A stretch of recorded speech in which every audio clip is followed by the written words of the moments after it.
Krav Maga tips and lessons. Thank you.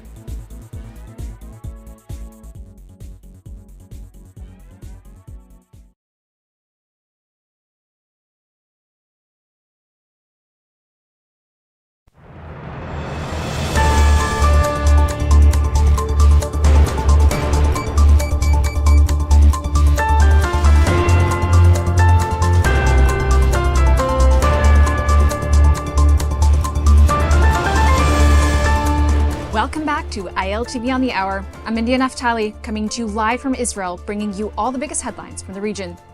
To begin, Iran's foreign minister has traveled to Europe for a second round of nuclear talks with the United States as diplomatic efforts attempt to diffuse tensions between Washington and Tehran. Iran says the talks will be indirect and mediated by Oman, with both diplomats and technical experts taking part. The discussions are expected to focus on nuclear limits, monitoring, and steps that could prevent further escalation. This round comes after initial contacts last week, and while expectations remain low, both sides appear willing to keep talking for now. Plus, yesterday, Prime Minister Netanyahu shared his skepticism about any sort of deal with Iran. Take a listen. I will not hide from you that I express my skepticism of any deal with Iran because, frankly, Iran is reliable on one thing. They lie and they cheat. But I said that if a deal is to be reached, it should have several components that we believe are important not only for the security of Israel, but for the security of the world. U.S. Secretary of State Marco Rubio also commented and said that it was complicated to deal with Ayatollahs. We're dealing with radical Shia clerics. Okay, we're dealing with people who make geopolitical decisions on the basis of pure theology, and it's a complicated thing. I mean, no one's ever been able to do a successful deal with Iran, but we're going to try. Steve Witkoff and Jared Kushner will be traveling. I think they're traveling right now to have important meetings, and we'll see how that turns out. Next, U.S. President Donald Trump says more than $5 billion in pledges for Gaza's reconstruction are expected to be announced at this week's Board of Peace Summit in Washington. According to reports, several Gulf states are preparing major financial contributions, and the United States is also expected to provide significant funding. Trump says countries will also announce plans to deploy thousands of personnel to an international stabilization force, working alongside local police to help maintain order in Gaza. He stressed that any reconstruction efforts will only move forward if Hamas agrees to full demilitarization, a condition Hamas officials continue to reject. And continuing with Gaza, the IDF and Israel's security agencies say they carried out a series of airstrikes across northern and central Gaza over the past 24 hours, following what they described as clear ceasefire violations. According to the military, armed operatives emerged from a tunnel near the ceasefire line and moved toward Israeli forces, posing an immediate threat. Airstrikes were launched to stop the attack, and additional targets were hit in what the IDF says was an effort to disrupt attempts by militant groups to rebuild capabilities and plan future attacks. The military says it will continue operations where necessary to protect its forces and prevent rearming. Joining with us now to discuss these headlines is Major Elliot Chodoff, a political and military analyst. Major Chodoff, thank you for being with us. My pleasure. Major Chodoff, Iran says these talks will be indirect and mediated with expectations deliberately low. From your perspective, is this real diplomacy or simply a way to buy time and lower pressure? I don't think there's any question that it's about buying time. The Iranians will come to a deal if it suits them. In other words, if America gives in to their demands, they'll agree to them. But what the Iranians are doing now is a classic response to America's threats, sending large forces, aircraft carrier task forces, and stating outright that they're going to strike Iran. So for Iran, there's no loss in saying, yes, we'll talk, yes, we'll compromise. This isn't about whether an Islamic regime lies or not. An ideological regime has its objectives, and in this case, it's religious ideology, and those include the destruction of Israel. They're not giving up on their hardcore objectives. So they'll talk America to death. America's already apparently shifted some of its early demands. Let's remember that this whole phase began during the uprising in Iran, when President Trump told the demonstrators, keep going, help is on the way, help never arrived. And now it's being watered down to the nuclear talks, where there are other issues involved. America says they're on the table. Iran says they're off the table.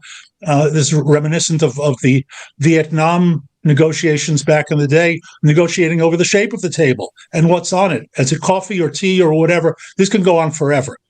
The Americans can't keep their forces there forever, and the Iranians know it. So they're playing a very good game. They're good at it, and we're seeing the results. We heard Prime Minister Netanyahu express clear skepticism about any deal with Iran. How much weight does Israel's assessment carry in Washington right now as these talks continue? Israel's assessment carries weight. Look, the Americans and the Israelis are very closely coordinated on intelligence, on strategy, and while the objectives aren't identical, they're in line with each other. In other words, America doesn't oppose any of Israel's objectives vis-a-vis Iran, the ballistic missiles, stopping aid to their so-called proxies. Hezbollah isn't a proxy; it's actually part of the Iranian system. So America doesn't oppose those. Whether those are priorities for America is a different question. And of course, with President Trump, you don't know from one day to the next what he's going to focus on, and will he agree to something today that he said yesterday he wouldn't agree to, or vice versa. So on the one hand, there's coordination. On the other hand, negotiations will play out in their own way. And there's an open question also from the American point of view: are these negotiations a last attempt to prevent an attack that he's already decided to execute? Or are they really trying to come to some sort of an agreement? Now, the Iranians also threw in an oil energy offer this morning. They're speaking to Trump. They're speaking his language. So we're in the middle. I also have a rule: take all public statements with a grain of salt. We don't know what's going on behind the scenes. But here, to your point, Israel and America, I think, are very much in agreement, but negotiations take on a life of their own. Mm-hmm, mm-hmm. And Secretary of State Marco Rubio said dealing with Iran is uniquely difficult because decisions are driven by ideology, like you mentioned, and not strategy.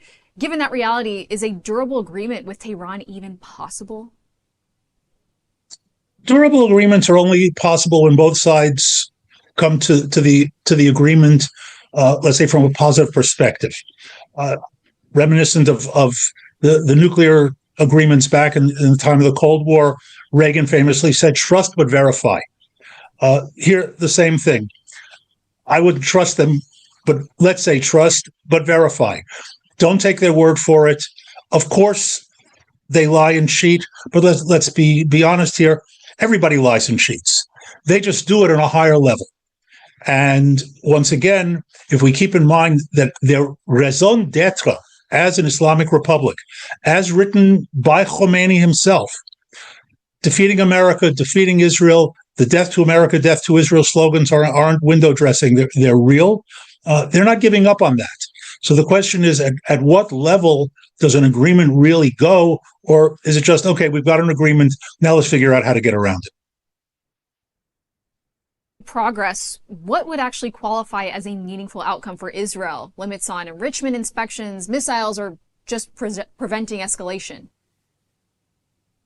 Preventing escalation is meaningless. That can be flipped over in days or weeks. Keep in mind also that if an agreement is reached and America withdraws its forces from the area, it's not something that can be switched back on. In other words, this is not a decision not to launch an airstrike, as Israel can do. As we can see on the screen, these are aircraft carrier task forces. Moving them is a major strategic step for the United States. They take time. As we see, the task force that's on its way now is a 2 to 3 week operation to get into the area. If they are withdrawn, it's over. In other words, it would have to start all over again. There's no, to use the Obama period term, no snapback. An aircraft carrier just doesn't show up in the Persian Gulf or in the Indian Ocean. So either an agreement is come to, and it would have to be beyond the nuance of 60% or 80% or 40%, because those are also very things that are very, very easily turned over by the Iranians. Likewise, ballistic missiles, are they going to destroy them? Are they going to destroy their production capability? Are they going to really stop supporting Hezbollah? These would have to be absolutes, because if you break it down into incrementals, you know that the incrementals are going to slide very, very quickly from 20 to 40 to 60 to 80. If negotiations stall or collapse, how quickly could tensions move from diplomacy back to confrontation? You touched on that a bit, but what would most likely be that trigger? Look, it's about decisions. America saying, okay, these negotiations are a dead end. Will Witkoff and Kushner understand that? Can the Iranians play them? How deeply are they involved? And there's a lot of psychology, personal psychology. Their job, if we understand the public statements correctly, their job is to reach a deal. Once you've been given that as your job, how far do you go? How much do you compromise? How many slights do you take and say, you know what, it wasn't really that bad, we've got to keep the negotiations going? Or do you reach the point where you say, you know what, this is all nonsense, they're making it up as they go along? At that point, a presidential decision is, in other words, if the president decides, okay, it's over, we're striking, if the forces are in place, it could happen the same day. And turning to Gaza, President Trump says more than $5 billion could be pledged for reconstruction, and it's tied to Hamas's demilitarization. Is that leverage realistic, or is it more aspirational than practical? It's totally aspirational. First of all, pledges. Show me the money. Anybody can promise money. It's got to be put on the table. But the key, as you point out, Hamas disarming, I don't need their public statements that they're not going to do it to know that they're not going to do it. Hamas is an armed terrorist organization. It's what they do for a living. There is no such thing as a disarmed Hamas. Disarmed Hamas means dismantling Hamas. I don't know of any organization of that type, and here we come back to ideology. It's a hardcore, radical Islamic jihadi organization. I don't know of any organization of that type that says, oh, you know what? We quit all of this. We're going to become Western liberal Democrats and go into a proper, democratic political process. We're giving up our guns. Remember, Hamas is an acronym for Islamic Resistance Movement. In their terminology, resistance means attacking Israel. So for them, it's a raison d'etre. How they disarm is an entirely different question. Are the Americans going to do it? Are the Turks going to do it? The Qataris, the Iranians? Unlikely. So ultimately, if the disarming element is for real, we're right back where we started from. The only institution, the only organization, the only power that can go in and disarm Hamas is the IDF. Will America say, go ahead and do it again, start all over? Under what circumstances? Again, these are very important open questions that we'll have to see over the days and weeks to come. The plan also includes deploying thousands of international personnel. From a military standpoint, what would such a force actually need to succeed, and what could cause it to fail? Well, first of all, nobody's being deployed until Hamas is disarmed. Now, it's never going to be 100%, but it can be reduced to a point where some sort of stabilization force can have power there. Then the question becomes, how serious are they? In other words, let's use Turkey as a prime example. Erdogan of Turkey is a supporter of Hamas. If Turkish troops are in Gaza, are they there to protect Israel from Hamas or to protect Hamas from Israel? Will we see a real rebuilding resurgence of Hamas under the guise of Turkish, Qatari, Pakistani peacekeepers whose presence actually prevents Israel from stopping Hamas from getting back into power? Once again, it depends on who, it depends on their mandate, and most importantly, it depends on how tightly Israel keeps control over what's going on in there, and ultimately, given the geopolitical realities of today, how much is Israel in sync with the American administration and President Trump in particular And how much does Trump say the deal is more important than Israel's security? And Hamas continues to reject demilitarization, as you mentioned. While Israel says militants are, we know that they're trying to rearm, can reconstruction and security realistically move forward at the same time? And you said no, but is there any case where Trump would push that forward? Look, with Trump, you never know. He can declare Hamas demilitarized while it's still fully militarized. And by the way, it wouldn't be the first time in history that a major leader declared something they knew wasn't true in order to move their agenda forward. If that's the case, and Israel has no way of stopping it, we have a serious problem. We're back in a situation where the next October 7th is down the road. In my estimate, we're talking about, if Hamas is not stopped fully, a rebuilding over 2 years, maybe 3 years. Remember, they're not in a hurry. They can wait until they're back in a position where they decide they can do it, which is in part why Israel is maintaining the strikes that it is, as reported earlier. It's less important to take out the 2 or 3 terrorists who came out of a tunnel near Israeli forces. More important is to maintain the reality that Israel is going to strike at targets that it decides are threatening. It's a sliding scale of what's threatening. If Israel's making that decision and it maintains its independence of action, then we're in a better situation than we would be if somebody else is determining whether something is threatening us. And the IDF says recent strikes were in response to clear ceasefire violations. Strategically, how does Israel balance enforcing red lines without unraveling broader diplomatic efforts? Here again, it's a matter of establishing Israel's independent capability to make those assessments. There are obviously violations. Violations of ceasefire are going on all the time. They've gone on since before the ceasefire went into effect.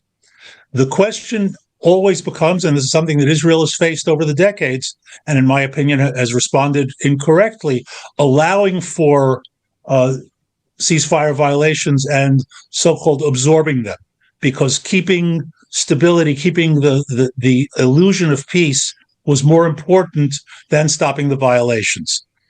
We've shifted after October 7th, and I think for obvious reasons. First of all, as I said before, the prior policy was obviously a failure. Now we're much more sensitive. We're likewise in Lebanon. The operations are going on every day in Lebanon against Hezbollah violations. And we're taking what is close to a zero tolerance policy toward those violations. And by keeping at least our allies and our primary ally, the United States, on notice that we are not tolerating it, our status quo is non-tolerance. That puts us in a position to be able to say, okay, when we see it, we're either you stop it or we're going to stop it. And status quo, in other words, a situation where this is agreed on tacitly, at least, that Israel's permitted to do this, is very important as we look ahead.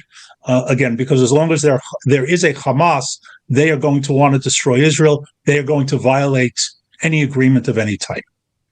When you step back and look at all of this together, Iran talks, Gaza reconstruction plans, continue fighting, are we seeing the early shape of a new regional order or simply another unstable pause? I think at this point, we're still seeing an unstable pause. The jury's out on way too many issues here, including Syria, including what's happening in Lebanon. We are literally in the middle of many, many moving parts, and I wouldn't try to predict what things are going to look like here in months, let alone years ahead, with so many things, so many dynamics going on. When some of these things are settled one way or the other, and they will be settled. In other words, either Hamas, Hezbollah continue rebuilding, which they're doing now, and nobody stops it, and then we see that direction. Likewise, Iran. When we see how Syria ultimately is going today, once again, there are sounds in this direction, sounds in that direction, but many, many players still involved in Syria. When all of these things at least show where they're going, it'll be much easier. We'll be able to predict. At the moment, as I said, too many balls in the air. It's not clear where they're going to fall. Major Chodov, thank you so much for joining us today. My pleasure. And tragically, Israeli producer Dana Eden, a co-creator of the internationally acclaimed series Tehran, has died at the age of 52 while filming in Greece. Eden was found dead in her hotel room in Athens on Sunday during production of the show's latest season, according to local reports. Greek authorities have opened an investigation and ordered an autopsy, reviewing security footage and staff testimony to determine the cause of her death. Her production company and the Israeli embassy in Athens say there is currently no indication of criminal or a politically motivated incident. In her statement, her company said it was shocked and heartbroken by the loss of a gifted creator. Eden co-produced Tehran, one of Israel's most successful dramas, which later aired internationally and won an international Emmy. She's being remembered as a pioneering force in Israeli television. Now for some positive news, Israeli basketball player Deni Avdia has made history as the first Israeli to appear in an NBA All-Star game. The Portland forward took part in the league's international All-Star format in Los Angeles, playing meaningful minutes and contributing points, assists, and defensive plays. Avdia said after the game he felt that he was representing the entire country, thanking Israeli fans who stayed up throughout the night to watch. And it was hectic, but it was fun. I was really enjoying just the experience, especially when it's your first time. You embrace everything a little better. But I hope I can be here for many years to come, and yeah, it wasn't so bad. And finally, 2 female IDF soldiers were chased and attacked by a violent mob in Bnei Brak, a city with a largely religious population. This sparked widespread condemnation from across Israel's political and religious spectrum. The soldiers were on an official visit when hundreds of men surrounded them, forcing them to hide as police moved in to rescue them from the scene. Video from the incident showed police shielding the soldiers while rioters damaged a police vehicle and set fire to a motorcycle. Dozens of suspects were arrested. Israeli leaders from both secular and religious parties said the attack was unacceptable. Joining us now is Tzipi Yalom, a Haredi journalist, to break down the situation for us. Ms. Yalom, thank you so much for joining us. Thanks for having me. First of all, could you explain to our viewers about the city of Bnei Brak? Who lives there and what is the city like? Because it's very important to the story. Okay, so first of all, Bnei Brak is the second largest Haredi city in Israel, Jerusalem being the first. So it's a major Haredi city in Israel where very different communities live there, meaning some could be Hasidic, all types of Ashkenazi, all types of Sephardi, all types of Israeli Haredi people living there. And it's very important to understand very different communities. So one could be thinking one thing and one could be thinking another thing. It's very important for what happened yesterday also, because it was different communities who were there and who were not there. You have working people who live there. You have yeshiva guys who live there. It hosts a lot of Hasidic courts. It also hosts a lot of yeshivas. And it's very central to Haredi life because some of the leaders of the Haredi community in Israel, namely the leaders of the United Torah Judaism party, also live in that city. And how unusual is an incident like this in Bnei Brak, and how is it being viewed inside the Haredi community itself? My words yesterday, I can't remember such a thing ever. I remember bad things, but nothing like that. First of all, the fact that the female soldiers were attacked or intimidated. Thankfully, nobody was able to really attack them, but just the fact that they were intimidated is bad for itself. And everybody was shocked, and everybody was like, okay, you know what, please, police, come, arrest everybody who did it, stop them, take them out of the city, process them to the full extent of the law, and just, you know what, show them how they should behave. It's not the first time that soldiers, the previous time being a May soldier, were attacked in that very street by the same perpetrators. It's not the first time. So it was actually time that the police would step in and do something. But what happened later was that, like, if you would speak to me 24 hours ago, you would just hear that. But then the police came, and instead of arresting just those who did it, and we will all be very happy about it, they started rioting on the street, indiscriminately throwing stun grenades, on people on the street. I remind everybody that those are streets that people live in there. It was afternoon time when people come back from kindergartens. They take the kids from their babysitter. They're going home. They're going to give lunch for the kids, and then all of a sudden, somehow they have to go through it, and then they're being stopped by police. What were they supposed to do when they have to get home? And those are the streets they're living in. And the fact that they attacked people who were uninvolved, too many of them. I have a friend who came back home 3 hours later and was attacked by police. A working man. He's not a yeshiva guy. He is fully condemning what happened yesterday to the soldiers and in general those riots. And he was attacked by police just for trying to get home in that very street because he lives there. So now we have mixed feelings because we still ask the police to arrest those who did it, and no, those who were arrested are not those who did it. Everybody was released this morning. They still don't have those who did it. They have them on camera. All they need is to find out who did it.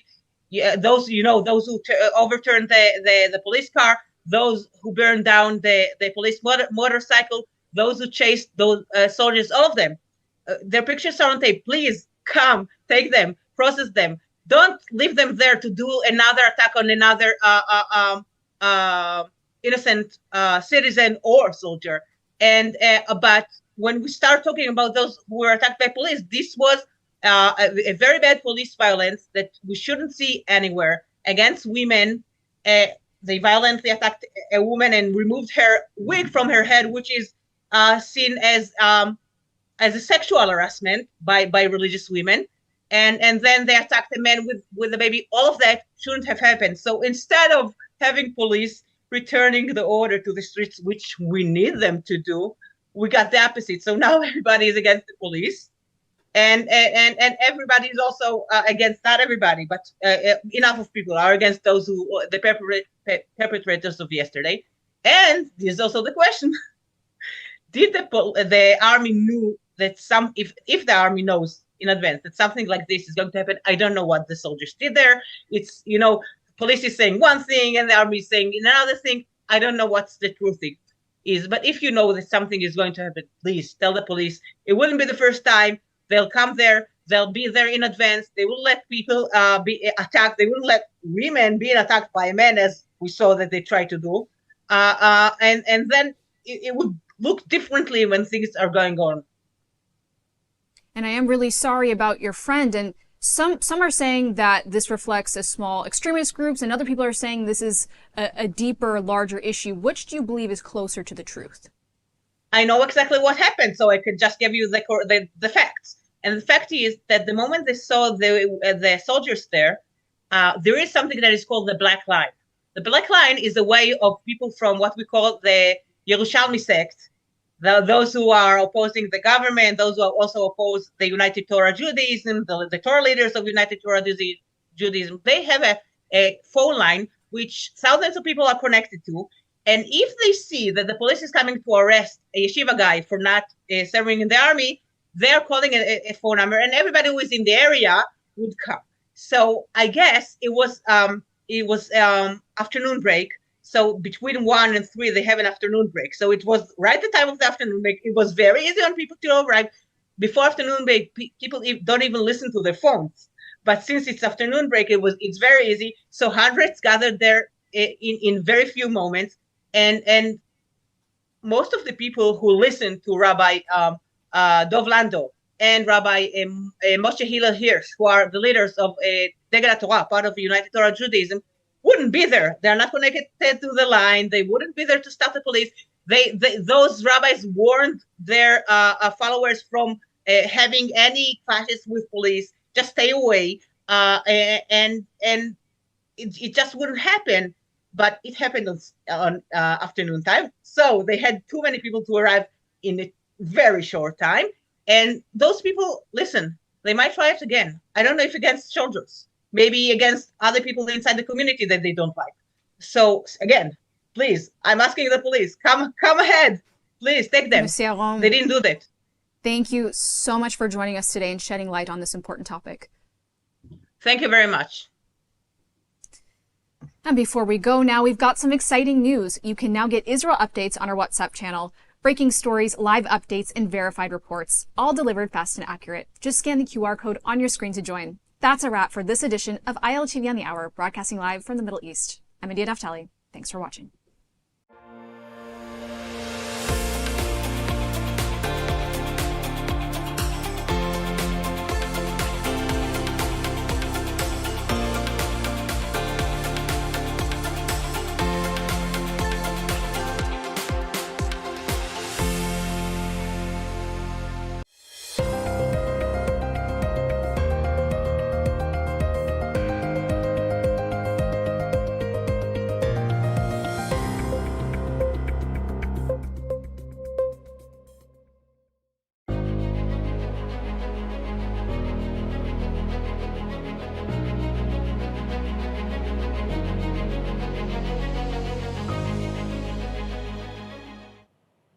Welcome to ILTV Security Brief. I'm Khaled Ben David.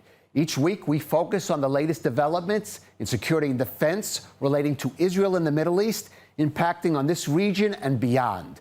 And we start with our top items of the past week. President Trump and Prime Minister Netanyahu meet in Washington to discuss the latest developments on Iran and Gaza, with the PM urging Trump to insist any deal with Tehran include limitations on its ballistic missile program and support for terror proxies, along with the nuclear issue. Iran's Supreme Leader Ayatollah Khamenei remains defiant in the face of a massive U.S. military buildup in the region. President Trump's Board of Peace, comprised of world leaders expected to fund and oversee the reconstruction of Gaza, is set to hold its first working meeting in Washington on February 19th. The leaders of Qatar, Turkey, Pakistan, Saudi Arabia, the UAE, Indonesia, and others are among those invited to attend. After several clashes with terrorists in North and South Gaza along the Yellow Line boundary, the IDF eliminates Ahmed Hassan, head of Hamas's sniper unit in Beit Hanun, and senior Palestinian Islamic Jihad operative Asim Abu Holi, commander of an elite unit in the Al-Quds Brigade. An Israeli airstrike in South Lebanon's Yanu region eliminates Ahmed Ali Salami, the commander of Hezbollah's artillery forces. In another operation in the Har-Dol border area, Israeli security forces capture a senior operative from the Jamal Islamiyah terrorist group. Major Ella Wawaye is appointed as the new IDF spokesperson to Arab media, replacing her former commander, Avichai Adrai, who held that role for 2 decades. Known in the Arab world as Captain Ella, she is the highest-ranking Arab woman serving in the Israeli military. And now our big story. Israel is urging the U.S. to take a tough line in its negotiations with Iran, insisting that limitation on the regime's ballistic missile program and support for terror proxies must be included alongside the nuclear issue. But as Iran shows little signs of accepting any such deal, will President Trump stand firm with Tehran and finally pull the trigger on military action amid a buildup of U.S. forces in the region? Well, here's what Prime Minister Netanyahu and President Trump had to say ahead of their meeting. בנסיעה הזאת אנחנו נדון בשורה של נושאים, עזה, האזור, אבל כמובן, בראש ובראשונה, במשא ומתן עם איראן. אני אציג בפני הנשיא את התפיסות שלנו לגבי העקרונות במשא ומתן, העקרונות החשובים. בעיניי הם עקרונות חשובים לא רק לישראל, אלא לכל מי שבעולם רוצה שלום וביטחון במזרח התיכון. תודה רבה. They want to make a deal. They wouldn't talk to anybody else, but they're talking to me. But, you know, it's a good question. A lot of people say no. And I would say that I'd rather make a deal. It's got to be a good deal. No nuclear weapons, no missiles, no this, no that, all the different things that you want. And joining us in studio for more is Ambassador Mark Regev. He is the former Israeli ambassador to the United Kingdom, also former advisor and spokesperson to the Prime Minister. And from Washington, D.C., Ron Campius, former bureau chief for JTA there, or now writes on Substack. Ambassador Regev, I want to start with you. We heard publicly what President Trump and Prime Minister Netanyahu had to say behind closed doors in the White House.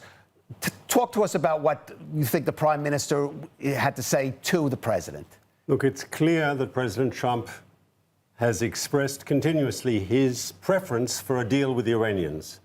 And he says it's not going to be a bad deal like Obama made.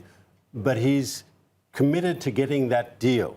So the first question is, are the Iranians going to agree to the sort of compromises that Trump is demanding of them? And that's an open question. But there's also a question on the Israeli side, will President Trump stand for all the interests that are crucial for Israel? And that's, I think, the whole point of the visit. The whole point of the visit is that Netanyahu wants to tell Trump face to face what's important for Israel here.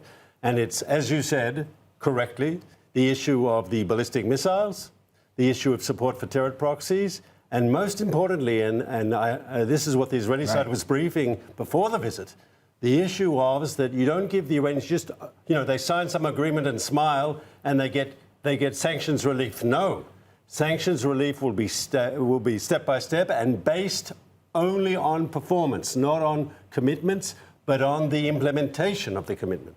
Right. And Iran, as Ambassador Regev rightly points out, President Trump certainly would like a deal. The question is, would he go along with the one that meets all the conditions Israel is talking about? He's gone back and forth on that, stressing the nuclear issue, sometimes including, for example, the missiles and terror proxies. Where do you see him leaning right now at this moment? Well, I think that Netanyahu is at this meeting with much higher stakes than Trump. Trump has this sort of superpower, this magical power of brokering agreements that don't really differ that much from their predecessors. For instance, during his first term, he brokered a new NAFTA that didn't really differ from the old NAFTA, and then declaring victory and convincing at least his base that he's done it, that he's done something better than Biden or Obama did. And I think that would be Netanyahu's big fear going into this meeting, that Trump would get the same kind of deal that the Iran nuclear deal was in 2015, say it was a better deal, sell it as a better deal, but it doesn't have the elements that made that deal flawed from Israel's perspective. For instance, limiting missile production, for instance, cracking down on the terror proxies, and also not including sundowning on inspections, which that deal included, ending inspections after 10 years, for instance. Those are the kinds of things that I think Netanyahu would fear. And so what Trump, as he said in his briefing, he wants a deal. What kind of deal would satisfy him is, I think, what correctly concerns the Israelis. Right. And Mark, what are the options for Israel? We know that Prime Minister Netanyahu spoke out strongly against what he saw as a very flawed deal agreed to by President Obama. How much room is there actually for the Prime Minister to maneuver with such a close ally as President Trump? So it's very different, because at the time of the Obama deal, and I was in government at the time, I remember, the Americans actually didn't tell Israel about the talks. It was done behind Israel's back, and we found out about it through intelligence, because we followed what the Iranians were doing. And this is very different. As you know, the American team has been very transparent with the Israelis, very good communication on all levels. And I think that's why, Netanyahu was invited to the White House. And, they want to hear Israel's concerns. They want to try to make sure that we're on board. But I think you raise a good question. If Trump actually decides he wants to go forward and Israel isn't 100% behind it, so we have to be very, very cautious about how we use our muscle power if we have. And here it's a challenge for the Prime Minister. I would argue that if he's going in a direction we don't like, at least we should work to minimize the elements of the deal we don't like. And I think we do have that influence in the White House. We do have a certain amount of leverage. And Netanyahu should, in my opinion, concentrate on what is possible. In other words, the sort of thing that Ron said about no automatic ending of inspection at a certain period in the future. The idea of sanctions relief, which is clear what the Iranians want, but it shouldn't be something that's either black or white. It should be a lot of grey, and it should be step by step, and it should be based on performance, not on promises. Right. And Ron, we know that it seems that there are differing views within the administration about how to approach this issue. Talk about the sort of pressures, the other voices besides Prime Minister Netanyahu that President Trump is listening to as he makes this crucial decision. Well, that's interesting because it comes down to something that Trump himself has raised, which is who should succeed him.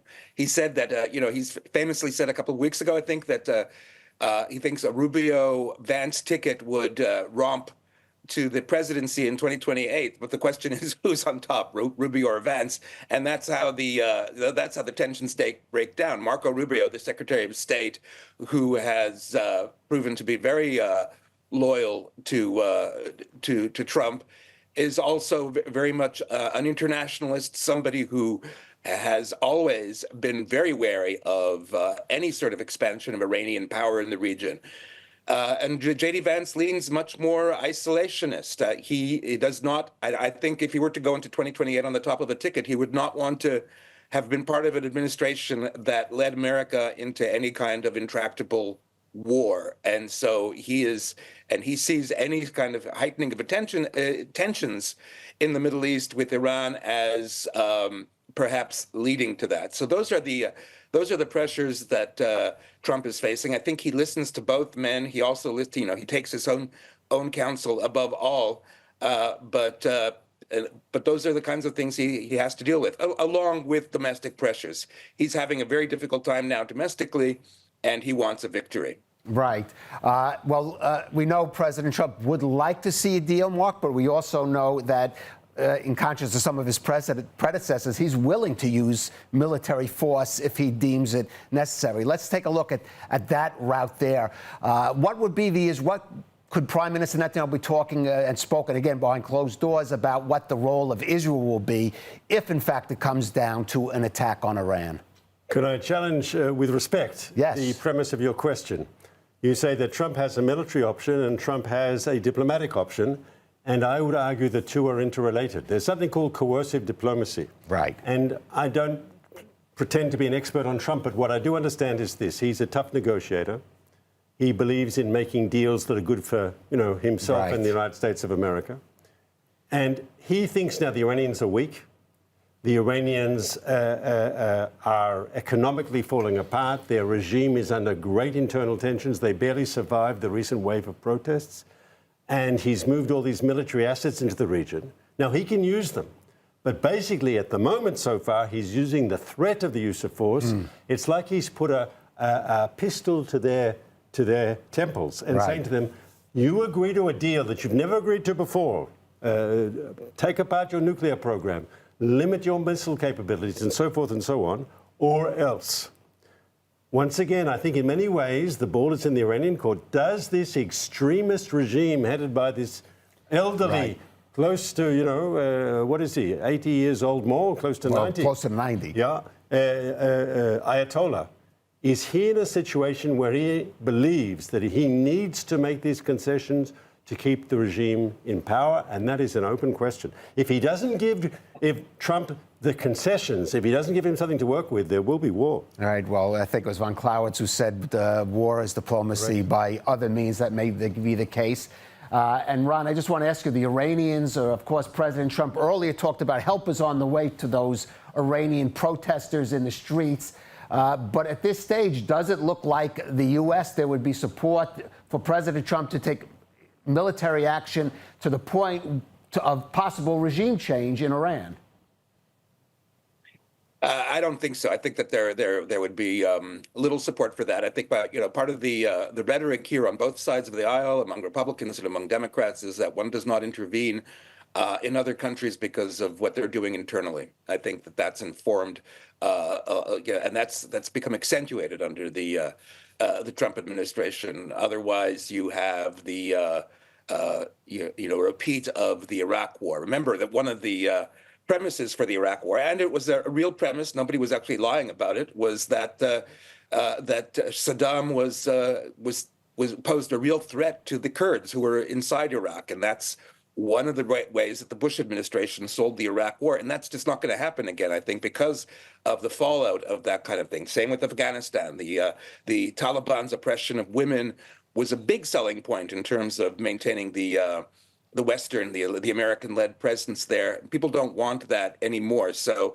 intervening on behalf of the of the domestic uprising, however much those people get our sympathies because they are in a terrible, terrible situation, I don't think it's a good sell for the American public. All right. Well, that's unfortunate to hear, certainly for the brave and courageous Iranian people. Ambassador Regev, Ron Campius, please stay with us. I want to move to another topic that's certainly going to be was discussed there in the White House. Next week, phase 2 of the Gaza peace plan is set to advance with the first working meeting of the so-called Board of Peace, consisting of leaders whose countries are expected to both fund and to some degree oversee the reconstruction of Gaza.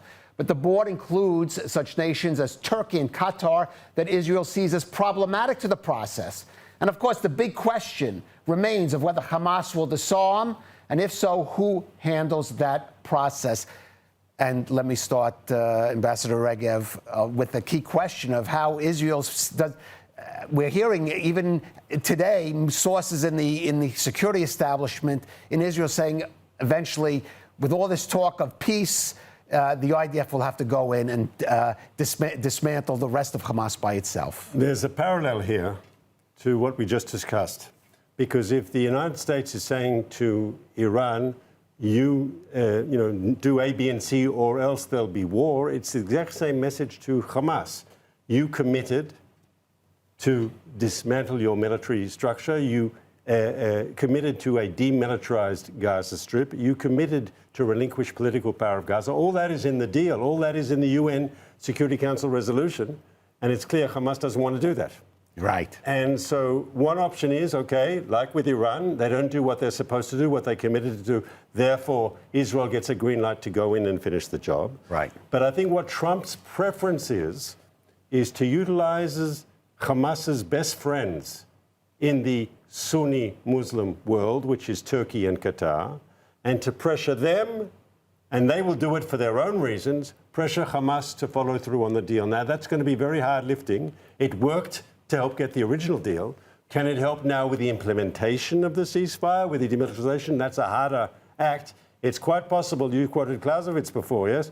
It's quite possible maybe Israel has to do a bit of a military operation, and then that'll provide the impetus for maybe more successful diplomacy, because it'll be a way to get a new ceasefire.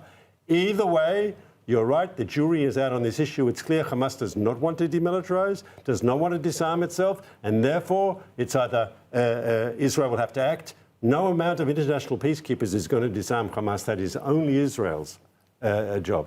Right. And of course, Ambassador Regev, Ron, is mentioning the role of Turkey and Qatar.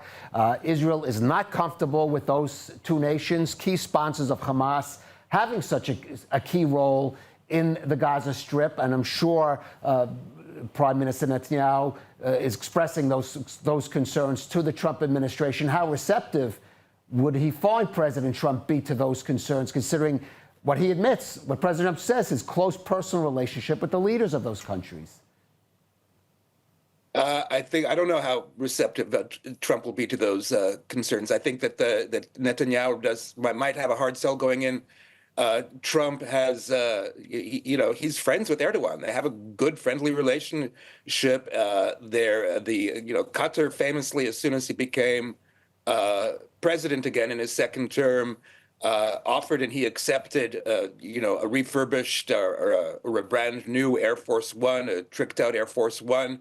Those are the kinds of things that Netanyahu has to deal with, and those are. I think in this case, Mark is exactly right in that the pressure on Hamas works differently here, because with Iran, that would involve American involvement. I think that Trump would be reluctant to do that. With Hamas, that just involves giving Israel a green light, no American troops on the ground, and that kind of pressure could work with Hamas, and also, as Mark points out, in terms of getting Turkey and Qatar to bring Hamas down to the final, to accepting its disarmament. On the other hand, Qatar is one thing, Turkey is completely another. Erdogan has kind of expressed fantasies of an Ottoman revival. He wants to reestablish Turkish presence throughout the Middle East, Turkish influence throughout the Middle East, and Avigdor Lieberman a few weeks ago put this very succinctly. The minute there's even like a Turkish teacher in a school in Gaza, it crosses a red line because it establishes international acceptance of a Turkish stake in the Israeli-Palestinian conflict, and I think that presents such a thorny future. The minute that like one Turkish soldier is injured in a conflict, that happens, some kind of mistake happens, you've got a volatile president who's committed to defending his honor in terms of Erdogan. That could lead to very, very ugly places. I think Netanyahu recognizes that, and that he's going to try and make that argument when he meets with during his meeting now with Trump. And Mark, in terms of actually Gaza, there are sort of leaks of plans which one suspect could come, for example, from the Qatari or Turkish camps. Hamas will give up some of its weapons, but keep some smaller weapons. There'll be partial disarmament, and so reconstruction could begin. Let's talk about the role of Qatar in particular and their growing influence in Washington and elsewhere, and really the kind of challenge it is for Israel. So Qatar is a challenge for Israel, but Qatar wants to remain in President Trump's good books. And they helped get the first ceasefire, and maybe for their own egotistic national interest reasons are willing to put pressure on Hamas. The jury's still out. We have to wait to see what happens. Same with the Turks, right? To what extent will they use the leverage they have over Hamas in a positive way to score brownie points with the United States, maybe to get the F-35s and so forth? And that's what the situation is. It's clear to me, though, that that's heavy lifting. Hamas will not want to disarm. Their model, it's very clear to me, Hamas's model is the Hezbollah model before 2024. They're happy for there to be some formal official government that's not them, but they want to be the power behind the scenes. And to be the power behind the scenes, they need the people on the ground with guns. Right. You said so they can partially disarm. Yeah. Partially disarming is like being a little bit pregnant. It's the minute they are on the ground with guns, they will control what happens in Gaza. And Israel and the United States, we have to insist on the fulfillment of their own commitment that they disarm. Well, certainly, disarming Hamas, demilitarizing Gaza. The mission seems to be clear, and of course, Prime Minister Netanyahu will have to stand firm on that point as this process goes ahead. Ambassador Mark Regev, Ron Campius there in Washington, D.C., thank you for joining us on ILTV Security Brief. Pleasure. And now a final word.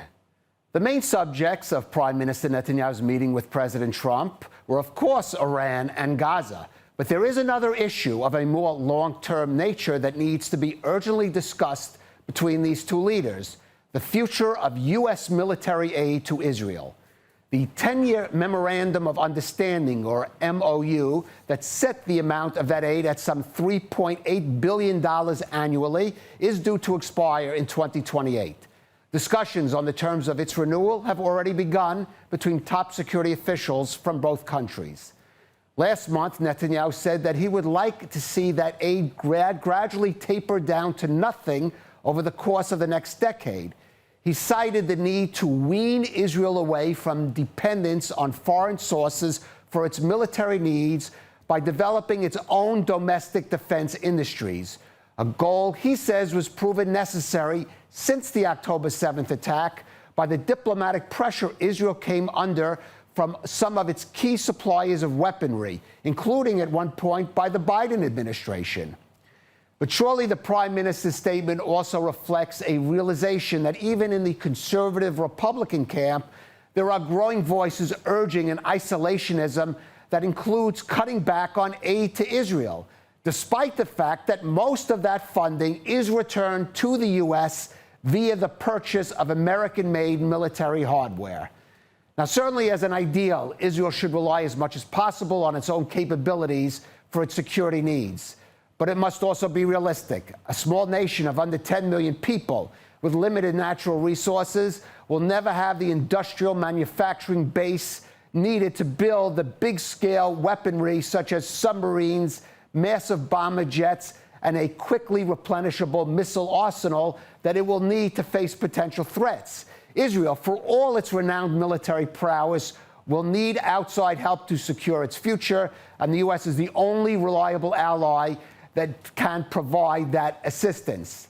The answer then is not simply to aim for a cutoff of American aid, but a new approach that reframes the security relationship between the countries as a collaborative strategic partnership, one which benefits the defense sectors of both nations. For example, the Foundation for the Defense of Democracies proposes that the current MOU be replaced by a U.S. Israel Strategic Partnership Agreement, one in which U.S. military aid be conditioned on Israel spending at least 4.5% of its GDP on defense spending, commit itself to purchasing some $1 billion in American-made military hardware beyond any U.S. funding it receives, and investing hundreds of millions more in joint U.S.-Israel military research and development of efforts. Of course, there are many details to be worked out, as well as possible new diplomatic agreements that could be reached, committing Israel to assist the U.S. in helping to secure American interests in this region in the years ahead. But one thing is clear. Given the changing political and geopolitical environments, Israel can no longer simply take for granted the continuation of current levels of U.S. military aid. It must find new formulas and new approaches in order to ensure the future of its one utterly essential security alliance with a foreign power, namely Israel's special relationship with the United States of America. Thank you for joining ILTV Security Brief.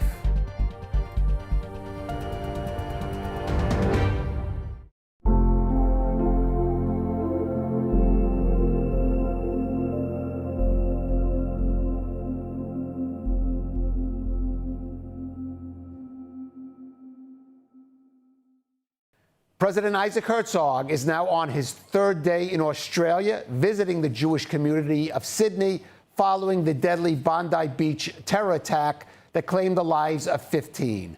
After 2 days visiting community centers, synagogues, and schools, Herzog's journey now takes a diplomatic turn, focusing on relations between Israel and Australia. ILTV's Devo Klein has the story.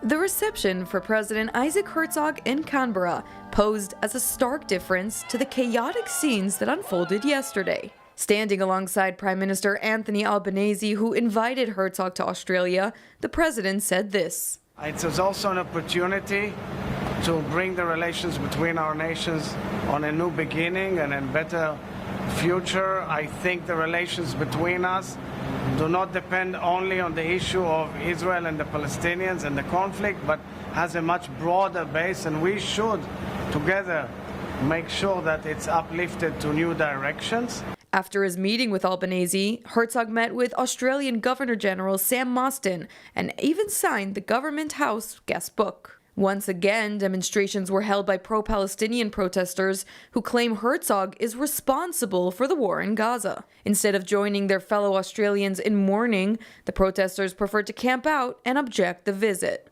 Australia remains divided between those seeking a better future for Jews in Australia and around the world, and those who prefer to protest and spread chaos. And today we once again have the pleasure of hearing from Yael Eckstein, president of the International Fellowship of Christians and Jews, as she brings us the latest highlights and inspiring updates from the fellowship's ongoing work.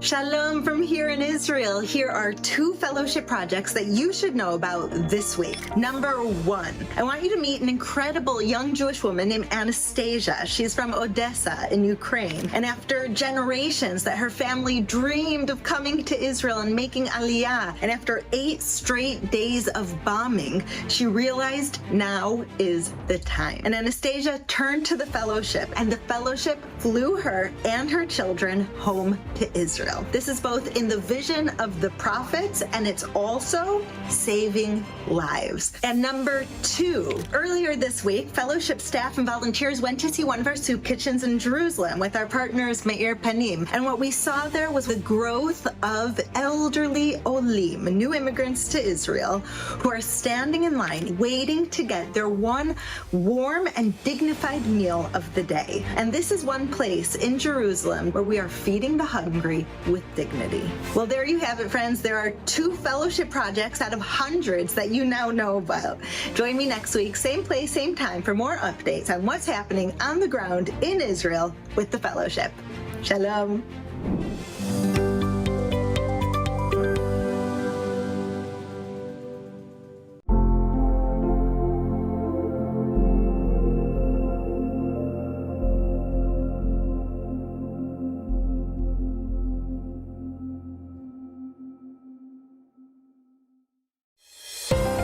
Israel's only English news channel, bringing you the headlines that matter every hour, straight from the center of where it's all unfolding.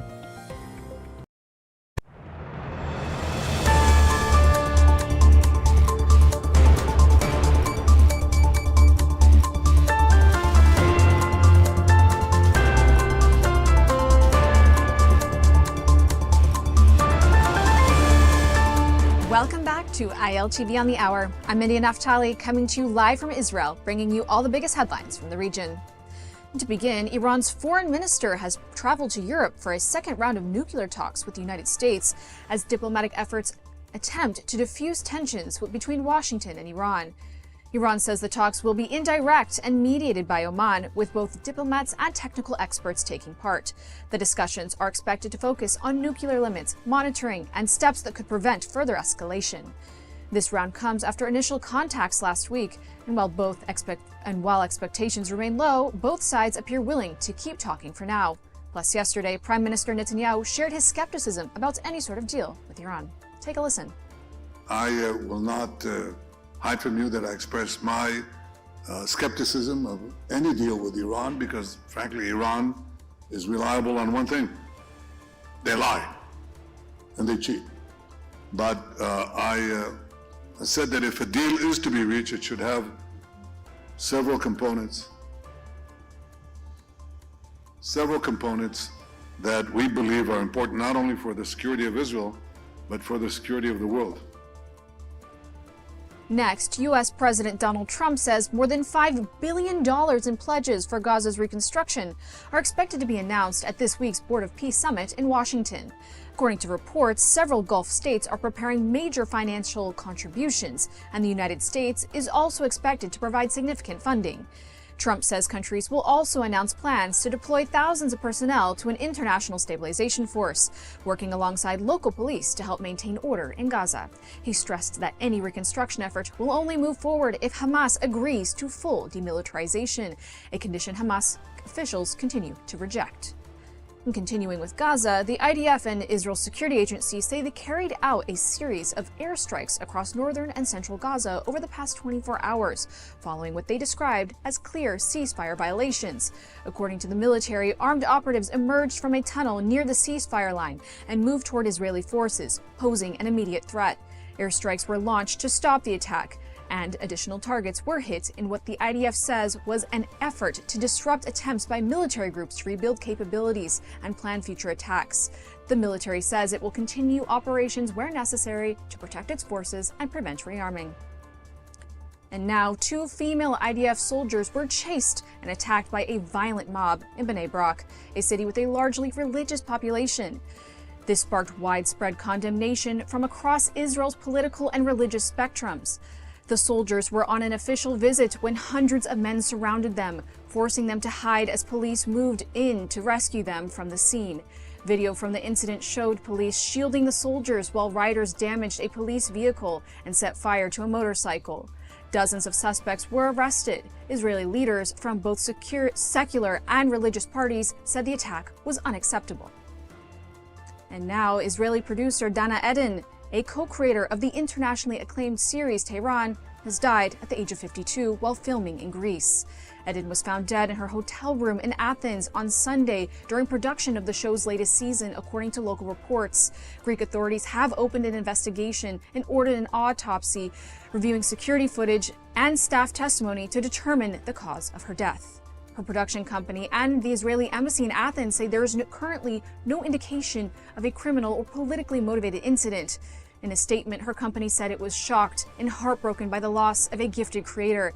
Eden co-produced Tehran, one of Israel's most successful dramas, which later aired internationally and won an international Emmy. She is being remembered as a pioneering force in Israeli television. Finally, for some positive news, Israeli basketball player Dani Avdija has made history as the first Israeli to appear in an NBA All-Star game. The Portland forward took part in the league's international All-Star format in Los Angeles, playing meaningful minutes and contributing points, assists, and defensive plays. Avdija said after the game he felt that he was representing the entire country, thanking Israeli fans who stayed up throughout the night to watch. And before we go now, we've got some exciting news. You can now get Israel updates on our WhatsApp channel. Breaking stories, live updates, and verified reports, all delivered fast and accurate. You can scan the QR code on your screen to join. That's a wrap for this edition of ILTV on the Hour. I'm India Naftali. Thanks for joining.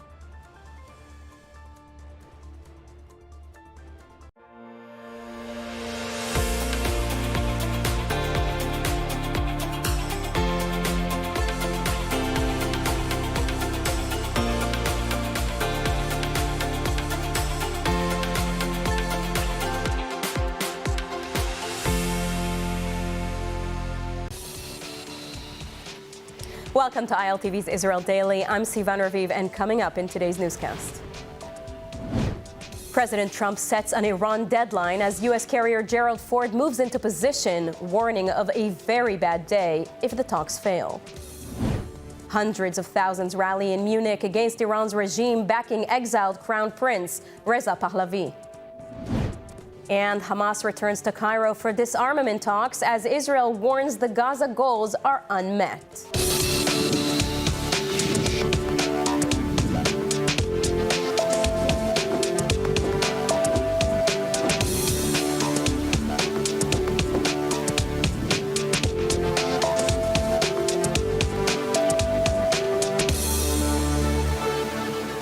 U.S. President Donald Trump has set a deadline for talks with Iran as major American military buildup moves continue.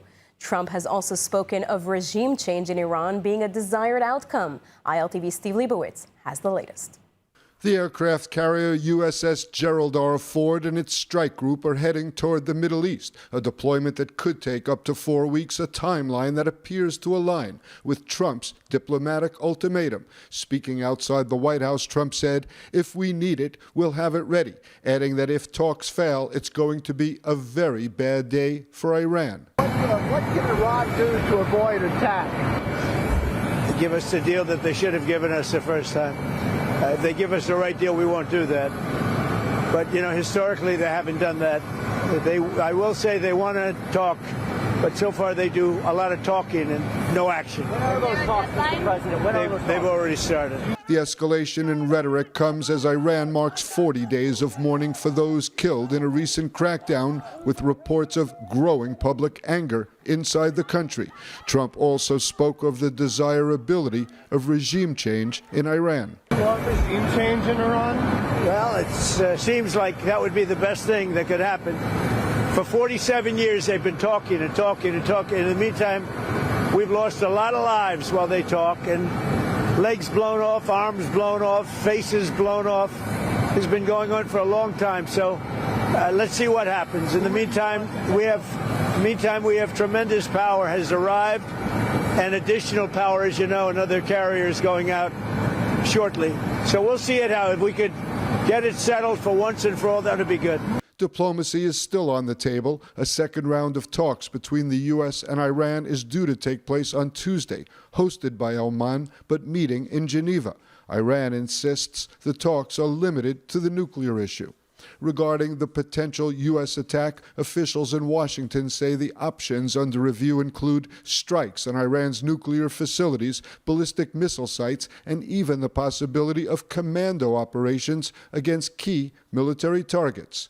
From an Israeli perspective, the developments are critical. Prime Minister Netanyahu has urged Washington not to let Tehran play for time, amid concerns Iran could expand both its nuclear program and ballistic missile production.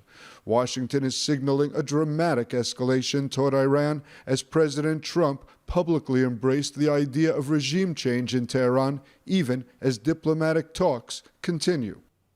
A crowd of 250,000 showed up in Munich, Germany to support the Iranian people's struggle against their oppressive regime and to listen to the potential alternative, exiled Crown Prince Reza Pahlavi, who gave an impassioned speech to the crowd. Let's take a listen. The Iranian people are in full revolt, and the regime is at the weakest it's ever been. It's on the verge of collapse. It's a matter of time before this regime goes. My point, however, is that the world needs to understand, including the U.S. administration, that whether or not the Western world intervenes, our fight will continue and the regime will collapse anyway. The only question is at what price do the Iranian people can regain their freedom. If they have the support, there will be less casualties and will happen quicker. Now our correspondent Alec Pollard joins us in studio. Alec, what can you tell us about this? Right, so there is a very large Iranian diaspora in Germany and in general in Europe, and 99% of the Iranian diaspora is against the regime. Many of them are exiles and people who fled the regime, and also we saw in the demonstration a lot of their allies throughout Europe demonstrating, protesting the situation, and also coming there because Reza Pahlavi, the exiled son of the Shah, is a potential person who could replace the Islamic Republic, replace the regime, which is obviously something that is talked in the air about what is the alternative to what is now, who has legitimacy to govern Iran the day after, and all such talk. It's interesting to note that Reza himself has laid out a plan for transition for Iran, which would mean that he would only be a transitional figure, a transitional leader for a new government, for electing a proper constitution moving forward, but that is at least a plan for the day after of potentially toppling the regime that would involve the exiled crown prince. We'll certainly keep following. Thank you, Alec Pollard. As tensions mount between Washington and Tehran, we're now joined by Dr. Mordechai Keidal, Middle East expert at Bar-Ilan University, to break this down. Hi, and thank you for joining. Good afternoon. President Trump says to Iran, give us the right deal and we won't attack. So what would a right deal realistically look like in your opinion, from Washington's perspective? And would Tehran even agree to it? As much as I understood, he talks about the nuclear program and the missile program and maybe spreading terrorism all over the Middle East. This is all he demands that the agreement will include and America will be satisfied. But the big problem is the regime itself. He should have demanded that all the mullahs are leaving Iran to China or to Russia or to somewhere else in the world and leave the government and change the government altogether. This should have been the demand. If they want to keep their life, they should succumb to such a demand. Yet, as much as I understand from the what is published about the negotiations, everything is about some nuclear program, missile program, or other programs, while the regime itself will remain. And this is the problem. The regime is the problem, not only the nuclear program or others. Right. And this should have been, under the American demand to change. And what about from Israel's perspective? Are the American and Israeli perspectives aligned? As much as I understand, there is a difference between Israel and the United States.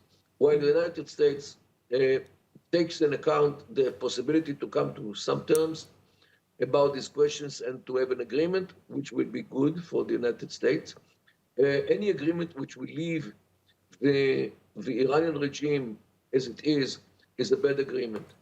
Because from the Israeli point of view, the only cure to the Iranian problem is to change the regime dramatically, maybe with the Shah, without the Shah. In my humble view, Iran should be divided to ethnic states, a state for the Persians, a state for the Kurdish, because there is no Iranian nation. Iran is made of many nations, many ethnic groups, and most of them are subjugated to the Persians, and they deserve to have their own independence. Now, we've seen massive protests inside Iran and 250,000-person rally in Munich supporting a regime change, just like you say, which is necessary. How significant are these protests? It happened yesterday, not only in Munich, at least I know from firsthand, in Toronto as well. Hundreds of thousands of expats from Iran demonstrated in Toronto as well. Look, to say the least, the Iranian regime today is very, very unpopular, especially after what happened a month or 40 days or 39 days ago, the mass massacre in Iran. Don't forget that most of those who demonstrate out of Iran are people who ran away from the regime, ran away from the coercion of religion, ran away from the atrocities, ran away from the poverty, ran away from all the problems which the regime caused already 47 years since it came to power.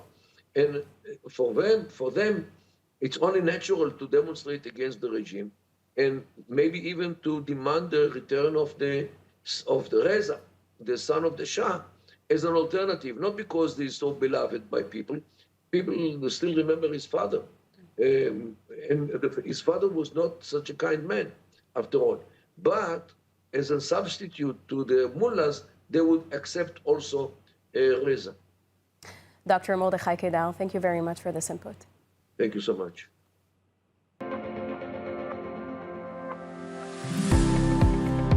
At U Haifa International, academic excellence isn't just a standard, it's a way of life. With 21 English-taught master's programs, world-class faculty, and Israel's top national score in the Times Higher Education Impact Rankings, students grow in every direction. If you really want to challenge yourself academically, grow in a very diverse community, and be immersed in such an important and significant environment, University of Haifa is the place for you.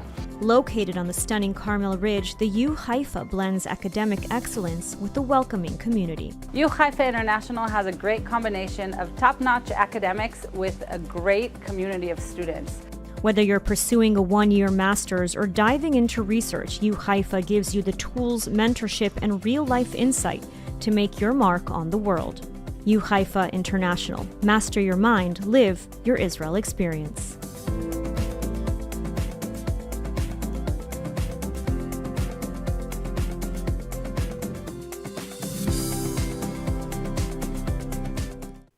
Now for more updates on the Board of Peace. The first leaders meeting is set for Tuesday in Washington. With Israel now officially on the board, other countries are still weighing whether or not to take part. This comes as U.S. officials, including Secretary of State Marco Rubio, question the effectiveness of the United Nations in resolving conflicts like Gaza. ILTV's India Naftali has the latest. Yes, Sivan, the Board of Peace, which is President Trump's alternative framework for conflict resolution, is entering its first operational phase. Now, after months of planning, the Board of Peace will hold its first high-level meeting in Washington this Tuesday, focusing on Gaza's post-war governance, security, and also reconstruction. According to the White House, the meeting is expected to outline a multi-billion-dollar reconstruction plan for Gaza, along with a stabilization force authorized under a UN mandate but operating through the Board of Peace. Prime Minister Benjamin Netanyahu confirmed that Israel has formally joined the board. Foreign Minister Gideon Saar is expected to represent Israel at the Tuesday meeting. Indonesia has confirmed it will participate and commit around 8,000 troops to a stabilization force. Pakistan's Prime Minister is also expected to attend. However, several Western countries, including Italy and Poland, have said they will not join under the current terms, with other European democracies expressing caution over the board's structure and authority. The update comes as U.S. Secretary of State Marco Rubio voiced sharp criticism of the United Nations, saying it has played virtually no role in resolving today's most pressing conflicts. Speaking at the Munich Security Conference, Rubio said the UN could not end the war in Gaza and has offered no effective political path forward, which are arguments that align with the Trump administration's push for new diplomatic mechanisms. Meanwhile, the Board of Peace's High Representative for Gaza, Nikolay Mladenov, warned that any political transition will fail without security on the ground. He said a technocratic committee meant to govern Gaza cannot enter the Strip if ceasefire violations continue, warning that doing so would undermine its credibility from day one. For Israel, the real question is whether the Board of Peace can actually guarantee security and prevent Hamas from rearming. For the United States, this is a major shift away from traditional diplomatic channels like the UN and toward a new U.S.-led model. Back to you, Sivan. Thank you very much, India. Hamas representatives have returned to Cairo for talks with mediators on a U.S.-backed plan to disarm the terror group. The talks come amid continuing ceasefire violations and a warning from IDF Chief Zamir, who said the core objective in Gaza has yet to be achieved. More from ILTV's Devo Klein. The Cairo talks come as Israeli officials warn that the core objectives of the war, the full demilitarization of Gaza, has not yet been achieved. In the latest incident, the IDF says troops shot and killed a Palestinian man who crossed the Gaza ceasefire line in the northern Gaza Strip. According to the military, the suspect, described as a terror operative, crossed the so-called yellow line and approached soldiers from the Gaza Division's Northern Brigade in a manner that posed an immediate threat. Forces opened fire and eliminated him. Since the ceasefire began in October, the IDF says dozens of operatives and other suspects have been killed after approaching troops, with incidents occurring on a nearly daily basis. Meanwhile, Hamas has used the October 2025 ceasefire to reassert control in the Strip, with no alternative governing authority fully in place, raising questions about whether disarmament can even be achieved without military pressure. IDF Chief of Staff Lieutenant General Eyal Zamir, speaking during a visit to Rafah, said the military has destroyed Hamas's frontline battalions and achieved what he called an unprecedented accomplishment. But he stressed the war's core mission remains unfinished, the full demilitarization of Gaza. Zamir said the IDF remains deployed along the security perimeter and is prepared to shift from defense to offense if ordered. The Hamas delegation, led by senior negotiator Khalil al-Khaya, is now in Cairo for talks focused on disarmament. According to sources, the expected U.S. proposal will require Hamas to hand over heavy weapons, dismantle military infrastructure, and gradually disarm area by area. For Israel, the message is clear. Whether through diplomacy or force, Hamas must not be allowed to rearm. Former hostage Arbel Yahoud is breaking her silence, sharing a deeply disturbing account of her time in captivity in Gaza. Yahoud revealed that she endured relentless psychological torment and strongly insinuated ongoing sexual abuse during her imprisonment, describing an environment of constant fear, humiliation, and control. She said the abuse was not isolated but part of a sustained pattern meant to break her spirit. In one of her most painful admissions, Yahoud revealed that at her lowest point, she attempted to take her own life, overwhelmed by despair and the sense that the suffering would never end. What ultimately kept her alive, she said, were the images of mass protests in Israel demanding the hostage return. Seeing that she had not been forgotten gave her strength to survive. Her testimony adds to growing evidence from released captives about the severe mistreatment, the torture, and the sexual assault endured in Gaza captivity. At the conclusion of a week-long manhunt, security forces have arrested a second suspect who allegedly attempted to infiltrate the community of Karmei Tzur in the Etzion block area in Judea and Samaria.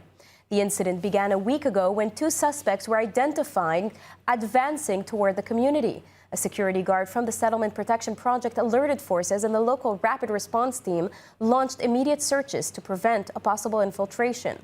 Brigade troops, along with the Oketz Canine unit, captured one suspect near the settlement. Following intelligence developed with the assistance of the Shin Bet, fighters from the Nachshon battalion arrested the second suspect in the village of Beit Ula. Both suspects have been transferred for further investigation. In Britain, a major legal and political showdown is unfolding after London's High Court ruled that the government's decision to designate the pro-Palestinian group Palestine Action as a terrorist organization was unlawful. The ruling challenges one of the toughest crackdowns on activist groups in recent years, but the ban is not yet lifted. Britain's High Court has ruled that the government's ban on Palestine Action as a terrorist organization was unlawful, delivering a significant blow to the Home Office. The group was formally proscribed last July after repeatedly targeting Israel-linked defense companies in Britain, particularly Elbit Systems. Activists staged direct action protests, blocking entrances, occupying rooftops, and spraying buildings with red paint. The designation placed Palestine Action on par with organizations such as ISIS and Al-Qaeda, making membership a criminal offense punishable by up to 14 years in prison. But after a legal challenge brought by co-founder Huda Amori, the court found the ban amounted to a disproportionate interference with the rights to freedom of expression and assembly. Judge Victoria Sharp noted that the group promotes its political cause through criminality and the encouragement of criminality, yet concluded the sweeping terror designation went too far under British law. Supporters outside court reacted with emotion and celebration. I just think this is a magnificent day for everybody. Not from a partisan point of view, but for democracy. I just cried over it because it's just the best outcome possible. Despite the ruling, the ban remains temporarily in place while further legal arguments are heard. Britain's Interior Minister, Shabana Mahmood, has already vowed to appeal the decision. The case now moved to the Court of Appeal, setting up a broader national debate.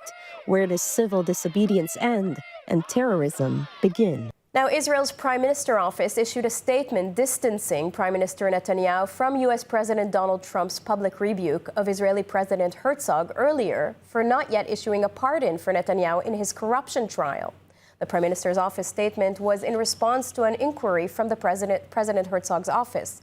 The Prime Minister's office insists that Prime Minister Netanyahu did not ask President Trump to speak out for a presidential pardon during his White House meeting last week. This was Trump's comment. You know, you have a president that refuses to give him a pardon. I think that man should be ashamed of himself.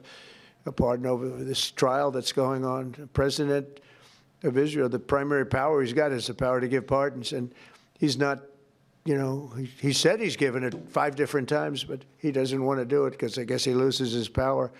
I think the people of Israel should really shame him. He's disgraceful for not giving it. He should give it. But Bibi's been a great wartime prime minister, and I've been the best friend to Israel I think that they've ever had.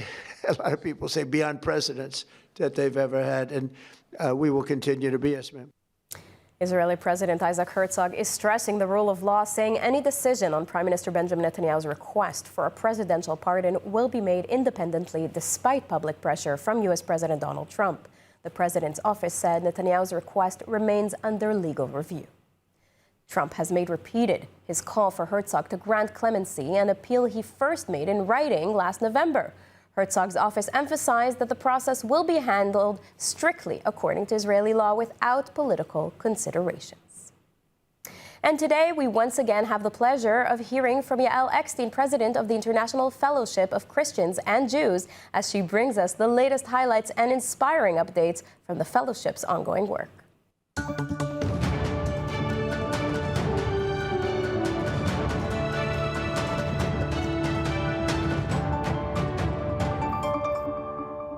Shalom, my friends from here in Israel. I'm Yael Eckstein, and here are 2 fellowship projects that you should know about this week. Number 1, we have hundreds of food programs across Israel, and one very special one is a partnership with Leket. In this project, we save fruits and vegetables from the fields of Israel that would otherwise be thrown out, and we distribute it to the poor and needy across Israel. Recently, we had a distribution spot in the most northern Israel city of Kiryat Shmona and in a central Israel city of Netanya. We had over 400 people come to pick up fruits and vegetables, elderly Holocaust survivors, people who have been affected by war. What this means is that everyone asked me to thank you for making this possible. And number 2, although Passover is still months away, at the fellowship we began preparing to provide matzah to the Jewish people in the former Soviet Union. And so here in Israel, in a matzah factory in Bnei Brak, we already began preparing this unleavened bread that we are going to bring into the former Soviet Union, distribute it to Jews in need, and because of that, they will have a happy Passover where they're able to celebrate. Well, there you have it, friends. There are 2 fellowship projects that you now know about. Join me next week, same place, same time, for more updates of what's happening on the ground at the fellowship. Shalom.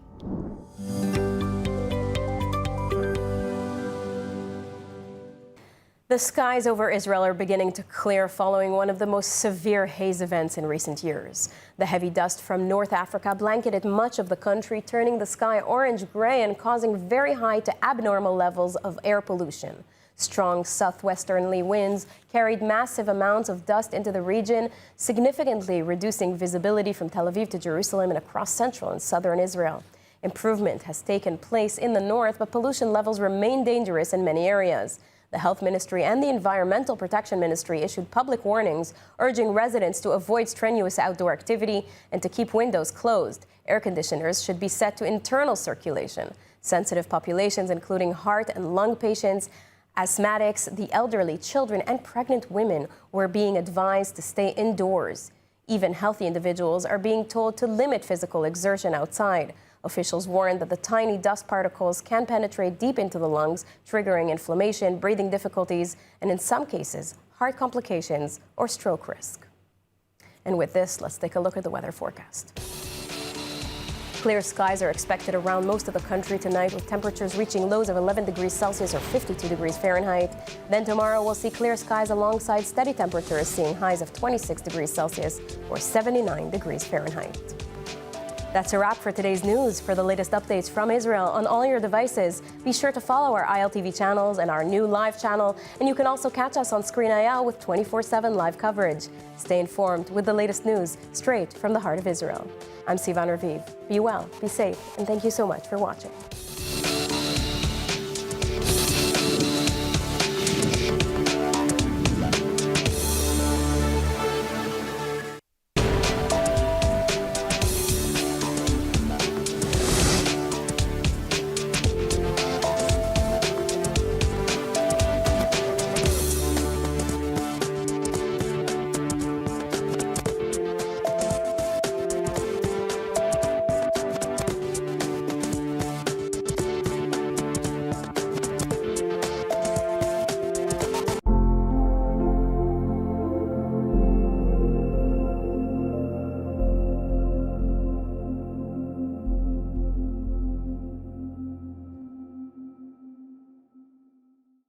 We have long been led to believe that Iran is the biggest threat in the Middle East, and there's some truth to that. But with the world distracted, another bigger, more sophisticated and dangerous enemy is secretly building a cage around Israel. This country is actively bamboozling the West into believing it's one of them, but actually is spearheading the movement to Islamize the world and to become the caliphate. How have we allowed for this to happen? And is it as bad as I'm making it sound? Hold on, guys, because this story is a doozy and it's going to impact all of us. This is the Meir K Show on JNS TV. Let's dive right in. So it's December 1818 in Istanbul, and the Sultan of the Ottoman Empire, the most powerful man in the Muslim world, is watching an execution. The man in the cage is Abdullah bin Saud, the leader of a rebel movement from the desert of Arabia. He and his family have done the unthinkable. They have challenged the Sultan's right to lead. At this time, the Ottoman Empire was a massive, multi-continental superpower that had dominated the world for 600 years, led by a caliph, the supreme leader of all Muslims. Israel was eventually also captured by this empire, and in the deserts of Arabia, Abdullah bin Saud, the head of a rising tribe from the desert, had had enough. Unhappy with the Sultan, he was making a direct play for the crown of Islam. To do so, he captures the holy cities of Mecca and Medina because Jerusalem was not yet holy to them, and to prove to the Turks that they were no longer fit to lead the faith. After all, if Allah had allowed someone else to take over the holiest sites in Islam, he can't really be on the side of the caliph, can he?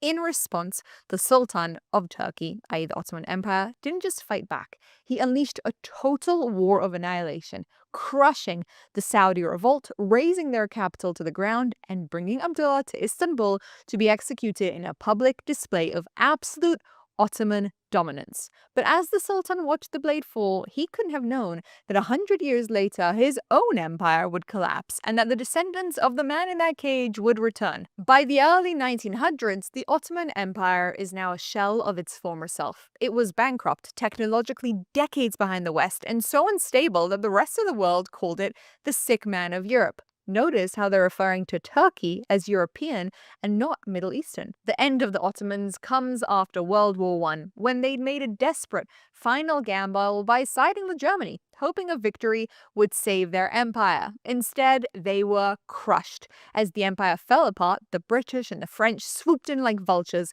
carving up the Middle East into new borders, creating the modern countries of Iraq, Syria, Lebanon, and Jordan. Of course, the Middle East controls the oil, and the West was desperate to control those elements. Amidst this chaos, a Turkish war hero named Mustafa Ataturk realized the old system was dead. He didn't just want to change the government, he wanted to kill the whole identity of an Islamic empire completely. He believes that the Islamic Empire is not the way of the future, and in a move that shocked the world, he abolished the caliphate and stripped away the religious laws that had governed the empire for 600 years. He told the Turkish people that the Islamic Empire was a burden that had kept them poor and backwards. His new plan was calculated. Turkey would stop trying to lead the Muslim world and instead try to become a modern, secular European nation. Some believed him, but many did not. For nearly a century, his plan actually kind of worked. Turkey builds a massive military, joins NATO, which is the military alliance of the European countries, and becomes the bridge between the East and the West. They wear the suits, they follow the rules, and for nearly 80 years, Turkey's government is run by the White Turks, the westernized, secular military and political elite. They ban headscarves in universities and keep religion strictly out of public life. But as we have already come to discover, the modernized groups in the Middle East are not often representative of the entire population, and a growing conservative and Islamic group is rapidly becoming angered at the modernization of their country. And modernization was enforced. In 1997, the mayor of Istanbul, a man by the name of Erdogan, was actually imprisoned for 10 months just because he recited a religious poem in public. Obviously, that's a little bit simplified, but it kind of explains what was going on, and this made him a hero to the religious masses who felt oppressed by the secular government. To add to this, the economy is also crashing due to the corruption, which we oftentimes also see with these new modernized leaderships, and it's time for new blood.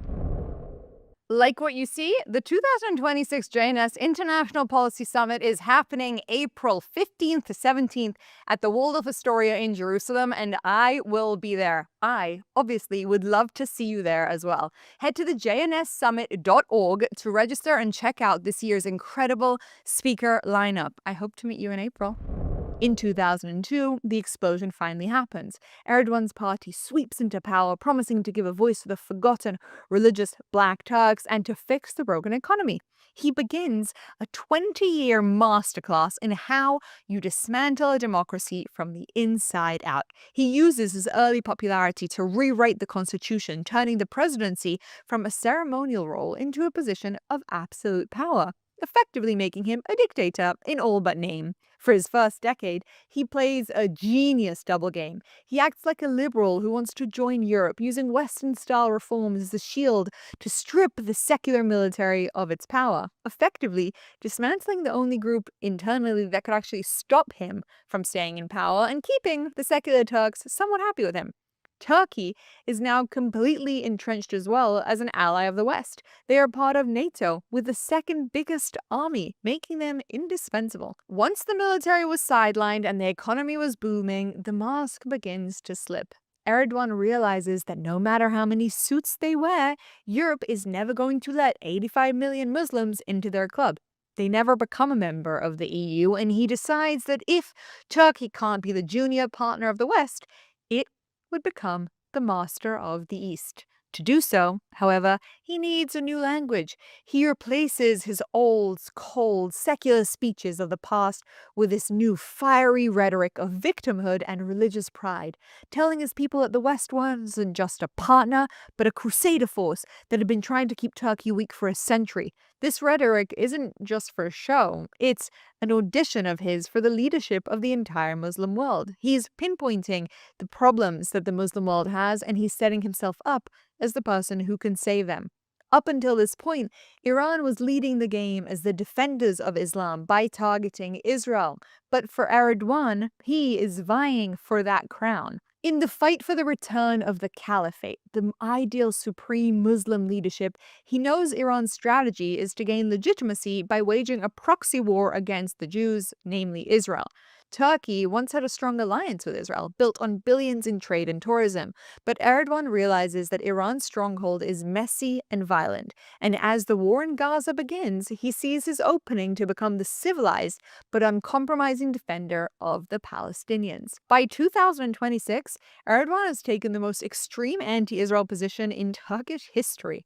By calling Israel a terrorist state, he is placing himself as the new caliph. Some people even say that he calls Israel out up to 10 times a day. He is positioning himself as the only leader with the guts to say what the kings in the desert only dare to whisper. And in classic Islamic dictator style, he has purged his own country to ensure no one can stop him. Iran wanted to destroy the Middle East, and Turkey have decided that they're just going to own it. But Erdogan isn't just a man of rhetoric. He has a very extreme plan in place to do just this. But we'll get to that in a second. Because remember the Saudis? You know, the descendants of our man from the beginning of the story, the one executed in a cage in Istanbul? Well, in our previous episodes, we reported on how they were turning on Israel, shifting their strategies in real time. They didn't forget what the Turks had done to them, especially once Erdogan started playing games. The Saudis wanted nothing to do with them. You see, for the last 100 years, they haven't just been building a country. They've been trying to build an economic superpower. First, they did it with oil, making themselves the central bank of the global energy market. And to do so, they decided to become allies with the West. They wanted nothing to do with the countries playing the Islamization game. But all the while, maybe they were actually playing a double game, vying for the Islamic crown as well. To the world, they claim that they want an Islam that is more palatable, that is rich, that is an equal contender with the West. And so they make friends and allies by being so rich that they're undeniable. Under Crown Prince Mohammed bin Salman, the kingdom has realized that oil is a finite power and they must stay on top. So to do so, they're spending trillions to turn the desert into a tourist hub like nobody can imagine. They're not just building hotels, they're really kind of building out the future. And people are noticing, many people. But here's the part that a lot of us have missed. While the media was obsessed with the idea of Saudi Arabia and Israel becoming best friends because they're both so futuristic, the Saudis were never actually interested in that. They didn't want a peace deal with Israel because they like Israel. They wanted it to find favor with the Americans and to get the security guarantees that the U.S. provided them against their enemies in the Middle East. But as we hit 2026, the math has suddenly changed. The Saudis are watching Turkey's rise and they're watching Iran's weakness, and they're understanding that they no longer need to beg for a deal in Jerusalem in return for security, as America's perspective on how to deal with the Middle East is shifting dramatically. In fact, their power and status, combined with the likes of Qatar, have even managed to make Trump pause in his tracks, stopping the Iran attack, which could have impacted the Saudi economy. Of course, we don't know that the attack has stopped completely, far from that. But the Saudis realize that with the right alliances in the Middle East, there might be more effective for them in the long term than just banking on America. They haven't forgotten when the U.S. didn't stand up for them just a few years ago, and in the last few months, the Saudis' tone has shifted dramatically. Their state-aligned media, which once whispered about the benefits of regional integration, is now publicly scathing critiques of Israel. It's even worse at this point than Al Jazeera. They are moving the goalposts, demanding an irreversible Palestinian state with East Jerusalem as its capital, a demand they know that the current Israeli government will never meet, which signals their lack of intent to take this seriously. But most importantly, they are making allies with the direct enemies of Israel and the West, even if the West won't admit that they're enemies just yet. They have turned on the UAE and they have started buddying up with Qatar, but now they are also buddying up with Turkey. Why beat them if you can join them? Just a few days ago, on February 3rd, the circle was semi-completed. The descendants of the man beheaded by the Ottomans sat down with a modern sultan in Riyadh. They signed a deal to merge their visions, Turkey's military industry and Saudi's bottomless bank accounts. The Saudis aren't just shifting strategies, they're now realizing that if they joined forces with Turkey, they don't need to choose between the West and the East. They can be the center of the world themselves. Not to mention that they are now quietly building out a partnership potentially with Pakistan, the only Muslim nation with nuclear weapons. To be clear, this, if this happens, is the beginning of an Islamic NATO. With money from the Saudis, industrial tech from the Turks, and nuclear deterrence from the Pakistanis, this is a challenge that the West is not prepared for. The Saudis and the Turks have seen that the U.S. is slowly backing away from the Middle East, and they've realized that there is a power vacuum. When that happens, the vultures arrive. But as I told you before, the story gets a lot worse, because this three-way agreement isn't the only problem. Whilst the world has been distracted by diplomacy and peace deals and everything else going on in the Middle East, Turkey has been busily building a physical cage around Israel. Have you noticed their military interventions in Syria? Turkey now maintains a significant military presence in northern Syria, where it controls territory and supports armed groups. This gives Turkey leverage close to Israel's northern borders and influence over developments in Syria, a country that borders Israel directly to the northeast. How convenient! Because in addition to this, Turkey's foreign interventions form a clear regional arc that increasingly tightens around Israel. From northern Syria, where Turkey controls the territory, to northern Iraq, where it now maintains bases and conducts regular strikes, through Cyprus, where tens of thousands of Turkish troops have remained since 1974, giving Ankara a permanent eastern Mediterranean foothold, down to Libya, where Turkey's military intervention secured influence over Mediterranean energy routes, across the Red Sea and Horn of Africa, via its largest overseas bases in Somalia and into the Gulf, with a permanent base in Qatar, all the while backing Azerbaijan military to expand Turkish-aligned power in the Caucasus. This is without even talking about their intervention in East Jerusalem and in Gaza, where we know they're trying very, very hard to have a say. All of these deployments together reflect a deliberate neo-Ottoman strategy to project power alongst Israel's northern, western, and southern strategic corridors, limit Israeli maneuvering space, and position Turkey as the dominant power shaping the region's military and political balances. By the way, in January, Turkey took its most aggressive military steps yet by deploying F-16 fighter jets and elite ground troops to its base in Somalia. This is about positioning NATO-grade hardware at the mouth of the Red Sea, the single most important trade artery for the Israeli economy. It's no coincidence that this comes at a singular time to Israel recognizing Somaliland, as both sides realize that this place is going to be important for them strategically. It can't be underestimated. Silently, they have been creeping up on different locations that surround Israel, they being Turkey, whilst Iran created a ring of fire, the idea that we're familiar with, from Hezbollah to Hamas. Turkey has been doing something a little bit similar. When you look at the map today, this new steel curtain is almost complete. It's a different strategy to Iran. It's about stopping Israel's strategic trade abilities and hitting them where it hurts, the money, because in the Middle East, that's often what it boils down to.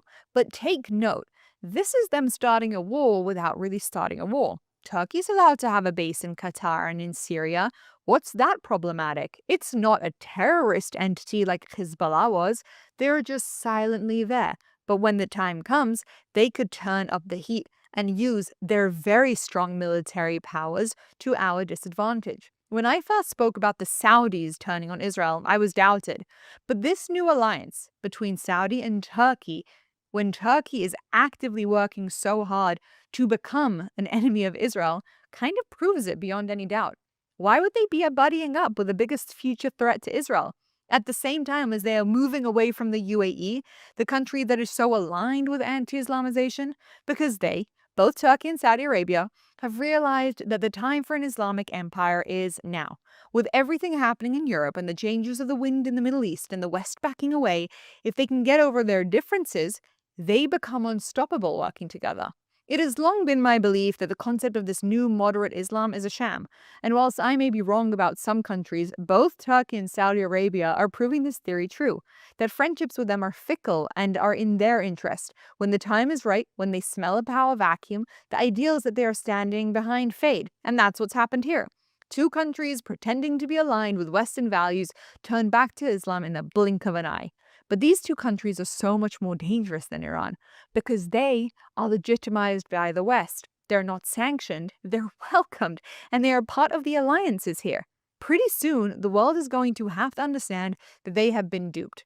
In Islam, they believe that once they own a piece of land, it is their moral obligation to keep it in Islam's hand, seeing as once you're conquered, you are conquered forever. And it seems that Turkey has not forgotten the conquering of the Middle East, the world, and specifically Israel.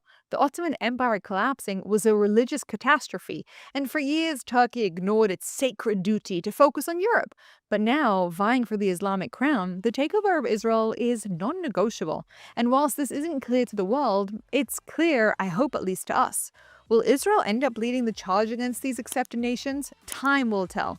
That will depend on what we truly learn over the last few years. I'm Ira Kay, and I will see you next time. Hi guys, I'm Ira, and I made a mistake in the previous episodes. Facts are unbelievably important to us, and I take full responsibility for that. We spoke about how the Shah was kind of put there by the Americans, and that isn't true. That's actually the narrative that the Islamic regime is trying to make us believe, and unfortunately I fell for it. I just wanted to clarify that with you because, as you know, we take our reporting here very, very seriously. So my apologies, and if we ever make a mistake again, make sure to hit us in the comments and you will definitely see us retract it.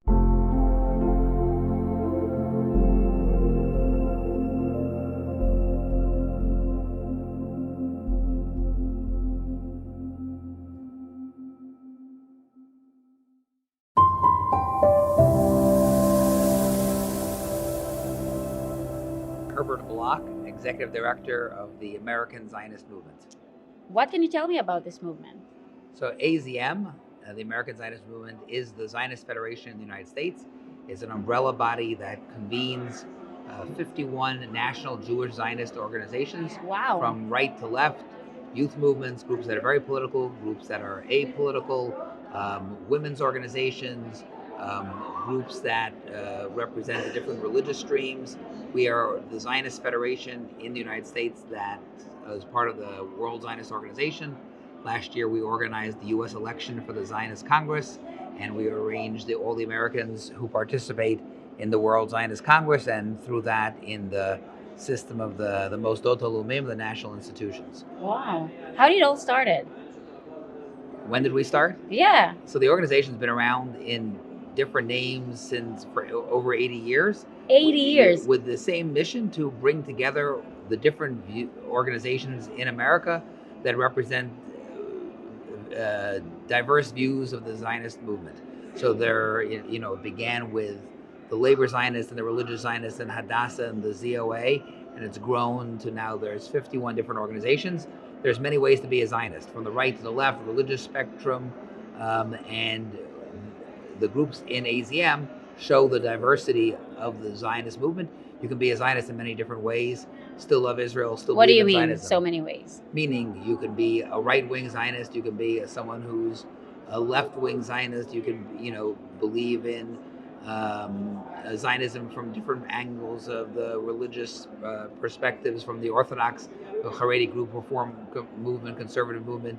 You can be someone who's in favor of one state, two states. There's many. You can be everything you want as long as you're a Zionist. As long as you're a Zionist, correct. And there's many different ways that people express their Zionism. Some express it religiously, some politically, some with their advocacy, some with their social services. There are Zionist groups that work in education, in supporting children and families. There's many different ways that one can express their Zionism. But the bottom line is, if you're in the American Zionist movement, you are a Zionist. There are parts of the Jewish community that are not Zionist, sadly. They're anti-Zionist, and obviously they wouldn't join a Zionist organization. How can you join? So the organizations either apply to be part of the Zionist movement, or most of them run in the election for the Zionist Congress, which is actually brings me to, if you're going to ask me why I'm here at the IAC. Why are you here? Because there's many people here who have participated from different parties in the AZM, in the Zionist election. One of the things we've also seen in the last couple of years, the IAC and several other groups that represent Israeli Americans have joined the Zionist movement in America. And the Israeli Americans are a strong part of the American Jewish community that for many years sort of operated separately. They kept to themselves. They didn't participate with the bigger, broader Jewish community at large. And in the last couple of years, even starting before October 7th, but even accelerated after October 7th, the community has seen that it really wants to be part of the American Jewish ecosystem, and doing things like participating in the Zionist Congress and the Zionist movement is a way for the Israeli American Council, other organizations of Israeli Americans, to be part of the Zionist and Jewish community as a whole. So we're here to support them in their efforts and to encourage more people to be part of the structure and the organization of Zionism in America. Amazing. I want to take you back 2 years to October 7. Where were you? Where was the organization? I mean, that morning, I woke up, saw a flash on my phone when my alarm went off before going to Beit Knesset. Didn't know really what was going on. Got to the synagogue and started hearing all the stories. My first thought was my son, who was an Oleh, who had been in Chayal Boded, and he was in university, and was he going to get called up to service? Obviously, was hearing and very concerned about all the horrific news we kept on finding out, and then, of course, he was called up. Wow.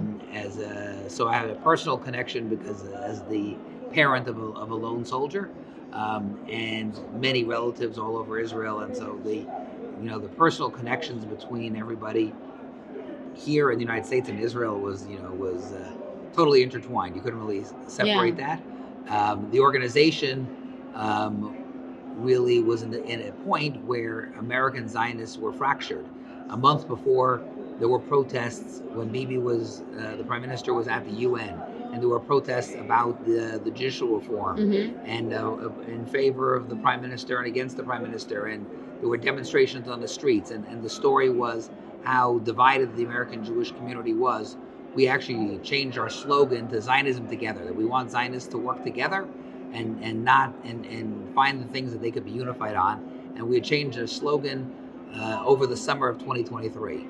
And then after October 7th, the Israeli slogan became B'yachad Nenatzach, which is which then showed us that we all need to work together. We can have differences. We can disagree on one state. What do you call the area over the Green Line? Is it Judea and Samaria, the West Bank? Where do you pray at the Kotel, and many other issues? And you can put all those things aside because we have bigger issues to deal with as a Jewish people together, such as the survival of the state, such as the attacks on Zionism in Israel. So it was a fundamental moment for not just the Jewish people in the United States and Israel, but for the Zionist movement also. What kind of reactions did you get after October 7th? I guess there were, at the beginning there was widespread support for Israel and sympathy, for the horrific attacks that happened, and generally, for the Jewish community, remained solid and obviously very committed to fighting for the hostages. In the broader community, as everyone knows, the further you got away from October 7th, support waned, and people started to, question, what was Israel doing? Are they going too far in response and in prosecuting the war and getting rid of Hamas? And the story shifted from the atrocities of Hamas to the conduct of Israel in the war. And unfortunately, the things that were done that precipitated the war, the horrors committed by Hamas and the acts of terror that they did, started to lose attention as people got away further from it in the public eye. After October 7, more organizations and more people joined the movement? Yes. Okay. Which was, I don't know how much you followed or your viewers followed the U.S. election for the Zionist Congress, and I did an interview with Mayan last year. So, about it, and 5 years before, it was 125,000 people signed up. Last year, double the number. Wow. And so what that showed was that people wanted to be engaged. They wanted to do something. I mean, this was a small thing to say, I am a Zionist. I'm voting in an election. I want my voice to be heard. And they weren't afraid, to run away from the word Zionism, and they wanted to be more committed. And there were 8 new parties that ran. Many of them were motivated to, I got to do something, and I have a segment of the Jewish community in America that wants to be involved, and I can reach that segment of the community through the Zionist election. So more people got engaged. So, there's no silver lining to what happened October 7th. It was horrific. We wish it never happened. Yeah. But as a result, there were people that got engaged and motivated to be involved. Do you feel a rise in anti-Semitism towards the movement? I think that people became, there was sometimes a debate before, is anti-Zionism a form of anti-Semitism or not. I think everyone really realized after October 7th, with a rise, especially in anti-Zionism or anti-Semitism manifested through anti-Zionism, that is very much the case. And, sadly, sometimes the negative motivates people to be involved, and that got people more involved, or people felt they had to speak out or go to synagogue or go to a Jewish organization or something like that. Thank you so much for this interview. Thank you so much for your time. Thank you for the opportunity.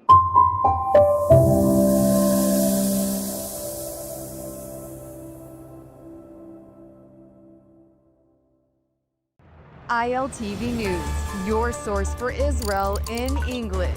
Reporting from the ground where it happens, as it happens. An authentic, trusted voice in daily Israel news. Airing on 11 international TV channels and now launching a 24/7 Israeli news channel. Reaching millions every month across all social platforms. Independent, real, powered by truth. We don't just report, we connect.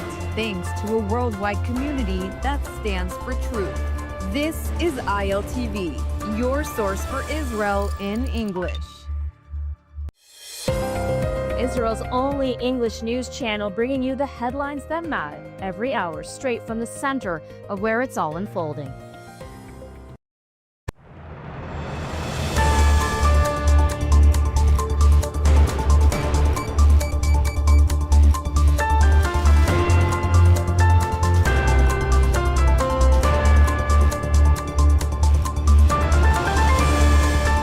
Welcome back to ILTV on the Hour. I'm India Naftali, coming to you live from Israel, bringing you all the biggest headlines from the region. And to begin, Iran's foreign minister has traveled to Europe for a second round of nuclear talks with the United States as diplomatic efforts attempt to diffuse tensions between Washington and Iran. Iran says the talks will be indirect and mediated by Oman, with both diplomats and technical experts taking part. The discussions are expected to focus on nuclear limits, monitoring, and steps that could prevent further escalation. This round comes after initial contacts last week, and while expectations remain low, both sides appear willing to keep talking for now. Plus, yesterday, Prime Minister Netanyahu shared his skepticism about any sort of deal with Iran. Take a listen. I will not hide from you that I express my skepticism of any deal with Iran because, frankly, Iran is reliable on one thing. They lie and they cheat. But I said that if a deal is to be reached, it should have several components that we believe are important not only for the security of Israel, but for the security of the world. Next, U.S. President Donald Trump says more than $5 billion in pledges for Gaza's reconstruction are expected to be announced at this week's Board of Peace Summit in Washington. According to reports, several Gulf states are preparing major financial contributions, and the United States is also expected to provide significant funding. Trump says countries will also announce plans to deploy thousands of personnel to an international stabilization force, working alongside local police to help maintain order in Gaza. He stressed that any reconstruction effort will only move forward if Hamas agrees to full demilitarization, a condition Hamas officials continue to reject. And continuing with Gaza, the IDF and Israel's security agencies say they carried out a series of airstrikes across northern and central Gaza over the past 24 hours, following what they described as clear ceasefire violations. According to the military, armed operatives emerged from a tunnel near the ceasefire line and moved toward Israeli forces, posing an immediate threat. Airstrikes were launched to stop the attack, and additional targets were hit in what the IDF says was an effort to disrupt attempts by military groups to rebuild capabilities and plan future attacks. The military says it will continue operations where necessary to protect its forces and prevent rearming. And now, 2 female IDF soldiers were chased and attacked by a violent mob in Bnei Brak, a city with a largely religious population. This sparked widespread condemnation from across Israel's political and religious spectrums. The soldiers were on an official visit when hundreds of men surrounded them, forcing them to hide as police moved in to rescue them from the scene. Video from the incident showed police shielding the soldiers while rioters damaged a police vehicle and set fire to a motorcycle. Dozens of suspects were arrested. Israeli leaders from both secular and religious parties said the attack was unacceptable. And now, Israeli producer Dana Eden, a co-creator of the internationally acclaimed series Tehran, has died at the age of 52 while filming in Greece. Eden was found dead in her hotel room in Athens on Sunday during production of the show's latest season, according to local reports. Greek authorities have opened an investigation and ordered an autopsy, reviewing security footage and staff testimony to determine the cause of her death. Her production company and the Israeli embassy in Athens say there is currently no indication of a criminal or politically motivated incident. In a statement, her company said it was shocked and heartbroken by the loss of a gifted creator. Eden co-produced Tehran, one of Israel's most successful dramas, which later aired internationally and won an international Emmy. She is being remembered as a pioneering force in Israeli television. Finally, for some positive news, Israeli basketball player Dani Avdija has made history as the first Israeli to appear in an NBA All-Star game. The Portland forward took part in the league's international All-Star format in Los Angeles, playing meaningful minutes and contributing points, assists, and defensive plays. Avdija said after the game he felt that he was representing the entire country, thanking Israeli fans who stayed up throughout the night to watch. And before we go now, we've got some exciting news. You can now get Israel updates on our WhatsApp channel. Breaking stories, live updates, and verified reports, all delivered fast and accurate. You can scan the QR code on your screen to join. That's a wrap for this edition of ILTV On the Hour. I'm India Naftali. Thanks for joining.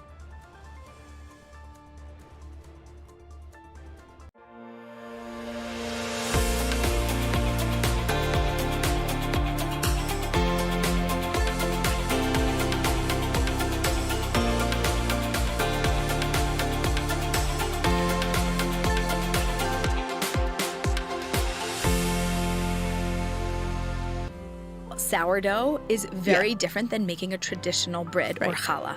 It does not rise fast. It is a really slow process. And if you rush it, it just simply doesn't work. If you don't rush it,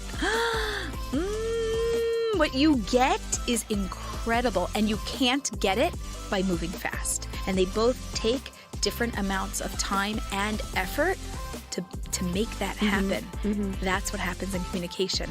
There's a tremendous benefit that she will never know unless she slows down to move at his pace, what it feels like to move at a slower pace.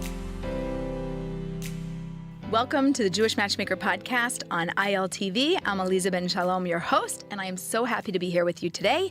We are taking your questions. So if you have a question about dating, love, relationships, marriage, you can send it to us on Instagram at Aliza Ben Shalom or at marriagemindedmentor.com/podcasts. Today, we have a whole bunch of questions, and Sarah is here to review them with me, banter it out, and figure out what's going on, and I have no idea what's about to come. She really doesn't. So surprised Sometimes I'm like, oh, wait, I should have, shown you this question first, but no we're not doing heads that up. today. Let's do it. Okay. Shalom, Aliza. I need advice on a situation. I'm a young single Jewish girl, and every time I meet a guy or I'm approached by one, I always lay things straight. I date for marriage, and I have standards that I won't lower for anyone. Recently, a guy that I've known for a while but never really talked with reached out. I found out he's from a Jewish family, but they don't practice as much as my own does. He seems interested in me, dropping hints here and there, but when I asked about it, he said that he was just wanting to get to know me. I wasn't convinced with his just friends approach, as he had complimented my looks more than once. He seems to be a good guy, just not the one Hashem has for me. I've prayed for guidance, and I didn't feel peace in my heart when I asked God if he was the one. How should I approach this? Ooh. I feel like there's so many parts I was here. going to say, I was like, this isn't like one question that we have here. No. So, okay, let's break it down. I'll break it down for you. Let's start with, he's communicating with me. He seems interested, dropping hints. When I asked about it, he said he just wants to get to know me, but also commented on my looks. Okay. So first of all, she mentioned that she seems to be more on the religious side and he seems to be less religious, to whatever degree that means. So the just friends approach. Also, I didn't mention this, but it sounds like there's not a lot of Jews in the area at all. Okay, so it's a small community. So when there's not a lot of options, people do look locally and take a closer look. I highly recommend it. I love it. But I also think that it's important to know he's probably testing the waters, because if it's a small community, like, you don't want to ruin something and then it's awkward and then we see you at events and things. And she's done dog sitting for his parents. Ah, right. So there's like some sort of I say like mystery in your history. There's a little bit of a connection from the past. Right. And there's some sort of a relationship that exists, not a relationship between them, but a relationship between the families. Right. So he's probably taking the let's be friends/friendly approach to explore what he thinks and how he feels. Also because he kind of knows her, but he doesn't know her. Exactly. So when you know somebody, but you don't actually know them from dating relationship perspective, he's like, I feel like he's doing a little dance. He's kind of like, oh, you're cute. Oh, I think she's cute. Oh, like there's little, oh yeah, no, we're not dating. Oh, that would be too serious. Like, just we can get together. We can hang out. There's like a little something that's here between us, and I want to explore that, but I'm afraid to commit to exploring it too seriously. And if he's less observant, he might anyway want to start out being a little bit more casual. Yeah. So for this first part, I'm like, okay, I understand where he's coming from, but then she moves on to say, I kind of prayed on this and went into my own heart, and I don't feel that he's the right person for me. Like, we're not in enough alignment. That's kind of what I got from the second part of this. I also kind of got that, but I don't know. I'm like going back and forth because she says, I didn't feel peace in my heart when I asked God if he was the one. So I feel like there's no clarity either way. Oh, I didn't feel peace in my heart. So I didn't get a yes and I didn't get a no. That's kind of how I'm reading it, because otherwise why is she coming to you? Right. I mean, we love you and we love your advice, but... So I didn't feel peace in my... Right. So here's how dating works. Tell us, Elisa. My favorite is to simplify the really deep/confusing concepts and just give you the basic way to think about it. Either A, you're interested, B, you're not interested, or C, you are stuck somewhere in the middle. Now, A and B are really easy. Right. Interest is easy, and totally no interest, you are not for me, very easy. But the I don't know, that's where like... All the I don't know stuff. All the I don't know stuff is totally in my book, and especially with the first chapter, which talks about date 'em till you hate 'em. It's a really big thing.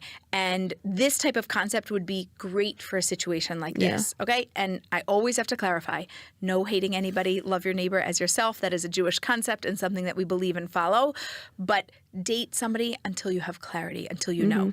It's just not catchy and you won't remember that. So date 'em till you hate 'em, okay? So what I mean by that is go out with him, get to know him, even as a friend, like on his terms, because for you, you're going to have a dating mindset. He's not. That's totally fine. We don't know if he does or doesn't want to date, but you have a question of how do I handle this situation?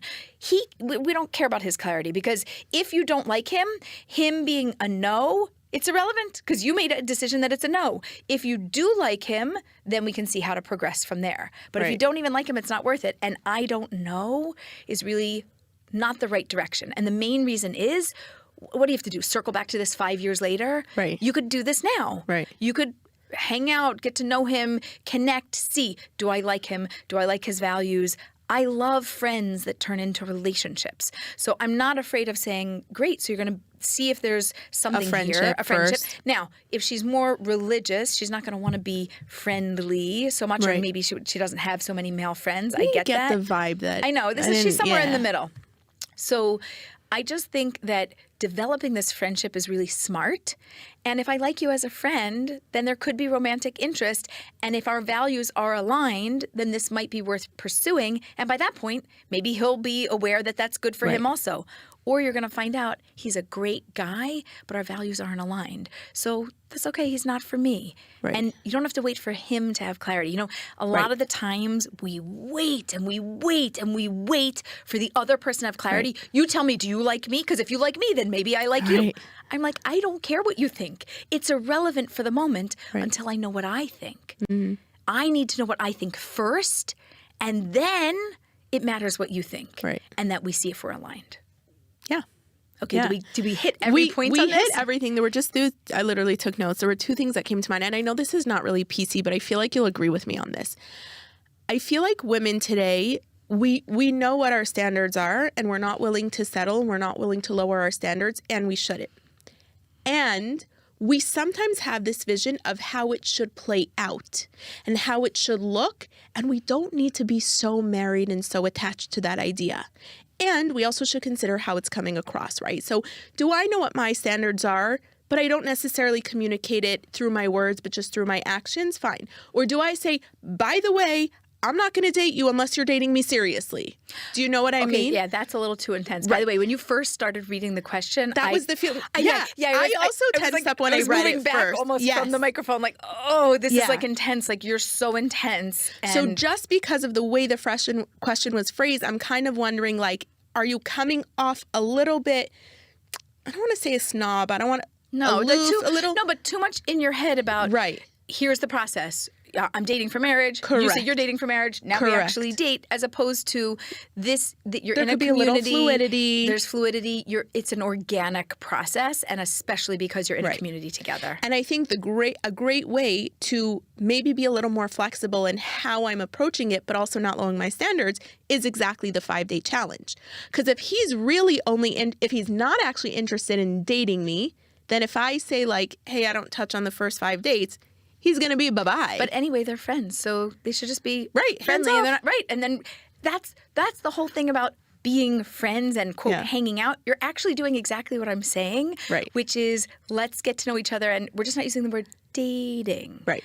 Like, we're just removing the word dating, but literally you're doing exactly what I want you to do, which is actually a great point to just tell everybody. Maybe you should just start dating people like you get to know friends. Yeah. And see if you like them as a friend. Because if you don't like them as a friend, you shouldn't be dating them. So we should start with, like, the friend connection. Yeah. And if I like you enough, it should turn into... But without friend zoning them. No friend zoning. Yeah. The friend... I mean, it can be friendly with a little banter, a little flirtation. We need a catchy language for this. We'll work Elisa, on you'll it. think about it. Yeah. Okay. Next question.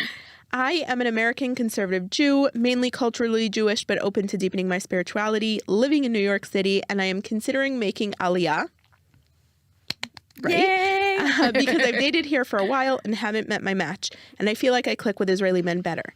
My family's here in New York, but I feel like the fastest way to meet my match and start a family may be to move to Tel Aviv.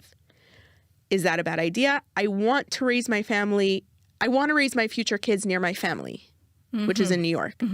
What are your thoughts? I think it's a great idea. And I love the phrasing of the question. Now, I wasn't expecting this answer, so let's hear why. Okay. She gave me a lot of different clues and a lot of information. Okay. I'm in New York. I like my family. Haven't found my match. I need to change my place to change my results. Right. I agree with that. What's the best place to go to? Israel. Yes, you are correct. Lisa is not biased. There are thousands of more options here, right? Yeah, we have yeah. almost 50% of the Jews living in Israel. So you are making a very smart decision. Tel Aviv happens to be one of the most populated places. If you're a conservative Jewish human from the United States, that's a smart place for you to go. Yeah. Yes, and she likes Israeli men. And not all, but there's a good portion of Israeli men that would be so happy to move back to New York. They think New York is cool. My son walked around with his hat that said New York on it, right? And he's walking around, and they're like, New York, where are you from? I'm like, Philadelphia. I'm like, 2 hours south of New York. I know where it is. Right? Like, it's a whole thing. And then they're like, do you like cheese? It's a whole Philadelphia thing. So I think that Israeli men some like the option of being able to go there, live there, and then be like, we'll come, we'll visit Israel. You come for the summer. Right. It's not like you leave Israel forever. Not nobody, but most people, you don't even leave Israel forever. Right. So you're going to get a little piece of your America and live there and do what you want, and a little piece of your Israel and do what you want. You can be near your family. And he's more likely to move than her. Right. The woman often wants to be closer to her family. So I think that's totally normal that she would want to be closer to her family. And when she comes to date, also Israel, everything's like zarem. It's like in flow, right? Did I say that right? Lizrom. To flow. Lizrom, to flow. My favorite is when the Israelis are like, I ask a question, they're like, we'll see, I'm flowing. And I'm like, it doesn't work in English. You can't say I'm flowing. But in Hebrew, they say it, that you're just like in a state of flow. Yeah. And I feel like you don't, sometimes, same thing. We had a medical question, other things that we've asked on this podcast before. Listen to those other episodes, by the way. But you you sometimes need to announce and share certain information earlier on. But this is the case where you get to know somebody, you see, whatever. They know you're from New York. They know maybe you would want to move back. And then at a later point, you have that more serious conversation when there's something that's there more. So I would totally say, come to Israel, move to Israel. Yeah, whether you travel here, move here, come here for a couple months. I mean, it's better if you live here and you're established and you do something. Like come with a 3-year mindset where I'm going to find my person, you know, even in the beginning. We'll get married. And then before we have kids, we'll move back to America with the family. And then also, like you gave a little, you were here in Israel for a little bit with him, with his family. And assuming that they're from here, they could be from anywhere. And then you move back. I think it's smart. And if you don't, no, it makes sense. If you don't meet an Israeli, you can meet... There's so many kinds of people you can meet here. That's also true. I didn't love the idea of moving with the intention of knowing you want to move back. But like, you're right. There are so many Israelis who are so happy to move to America. Especially if like she's already established there and has family there and it's going to be like an easier transition. So that makes sense. There was something that I noticed in the question that wasn't her question, but I feel like I want you to address it. She said, I'm a conservative Jew, mainly culturally Jewish, but open to deepening my spirituality.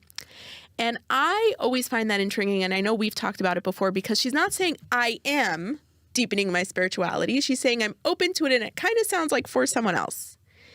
That's interesting. Can you we're not speaking to you, don't worry, but just like in general, can you speak to that?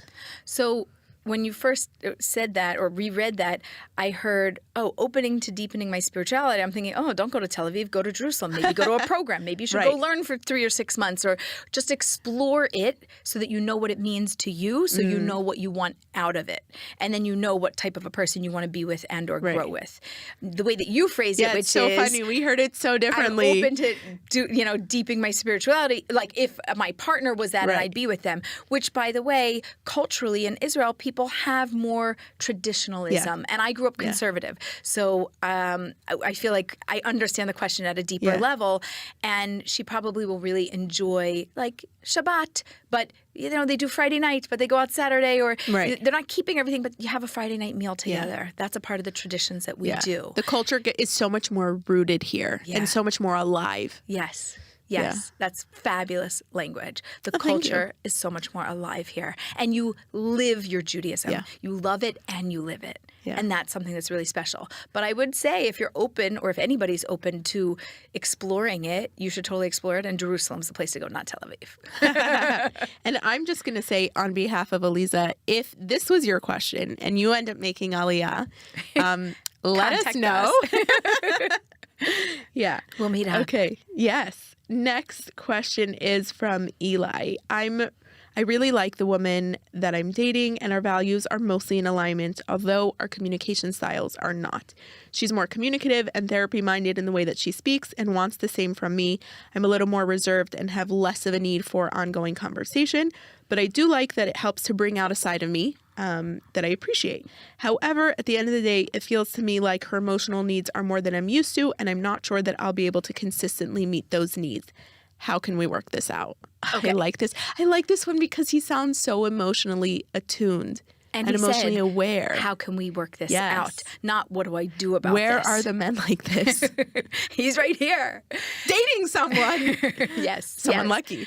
So here's the way that I think about it, because my brain thinks a little bit in like metaphors. First of all, communication is like learning A, a new language, or B, a new instrument. Think about it. If you play something, or you don't play something, if you play the piano but you've never played the guitar and you pick it up, it's going to be really awkward as you're moving your fingers and trying it, like switching from different chords. You're like, I don't know what to do, and it doesn't feel right. And then after 2 weeks, 2 months, 2 years, right? All of a sudden, you're in flow. Things are working. There's something, you're like, it just happens.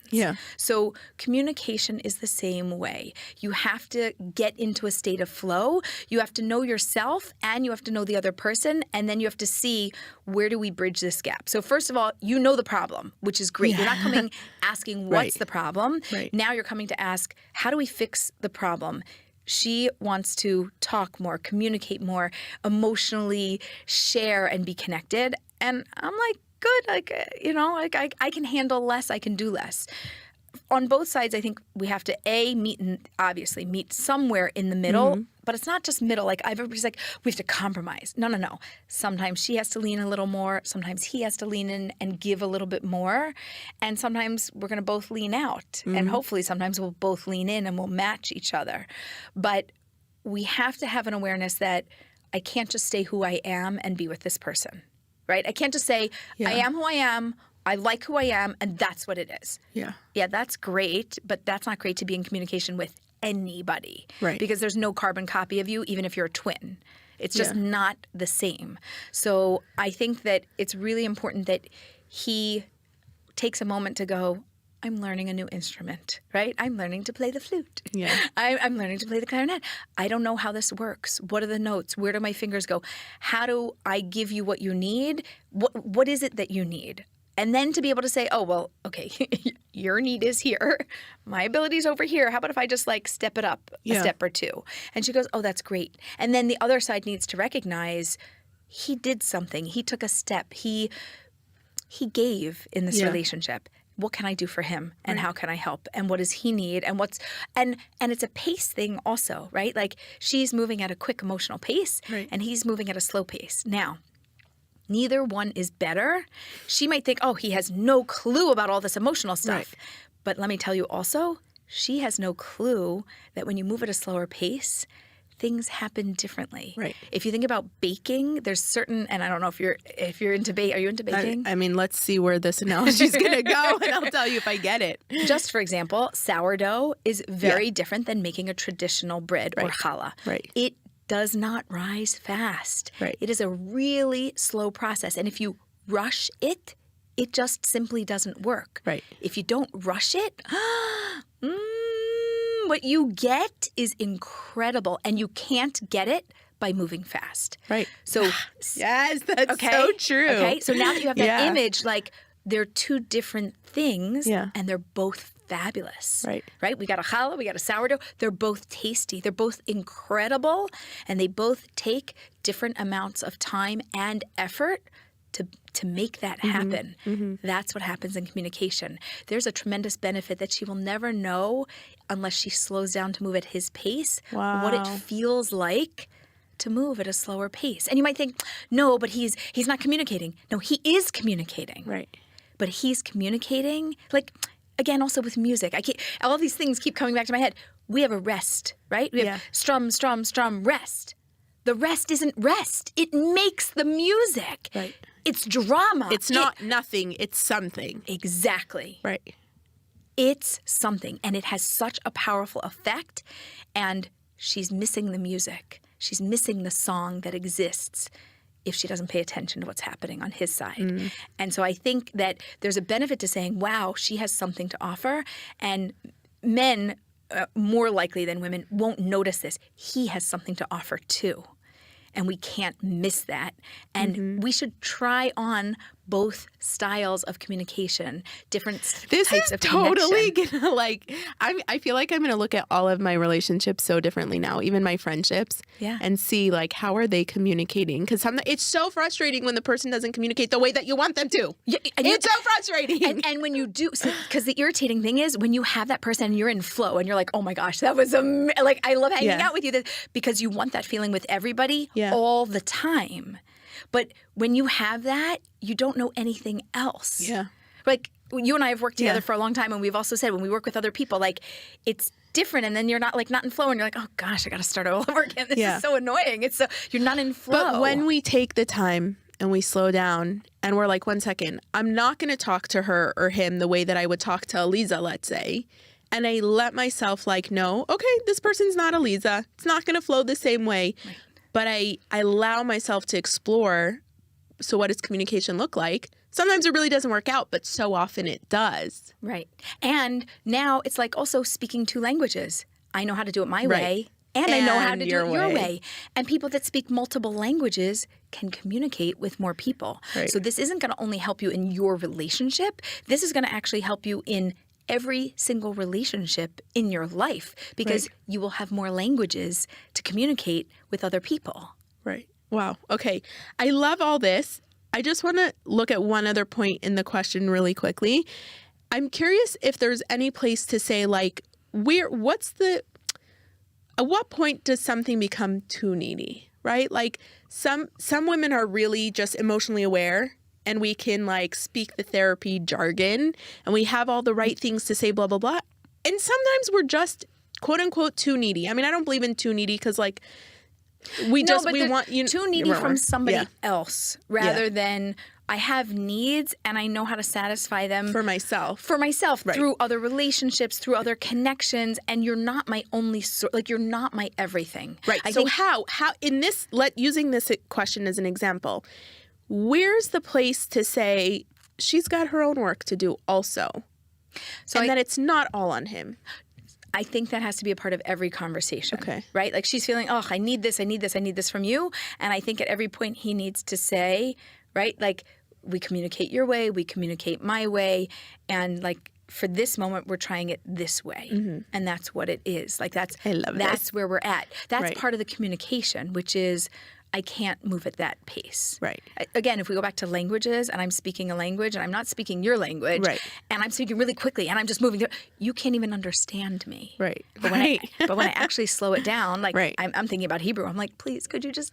No, totally. I do that all the time. In English, I speed it up to 2.0. I'm like, and I can hear everything and I can understand it. But in Hebrew, I'm like, okay, how about 0.75?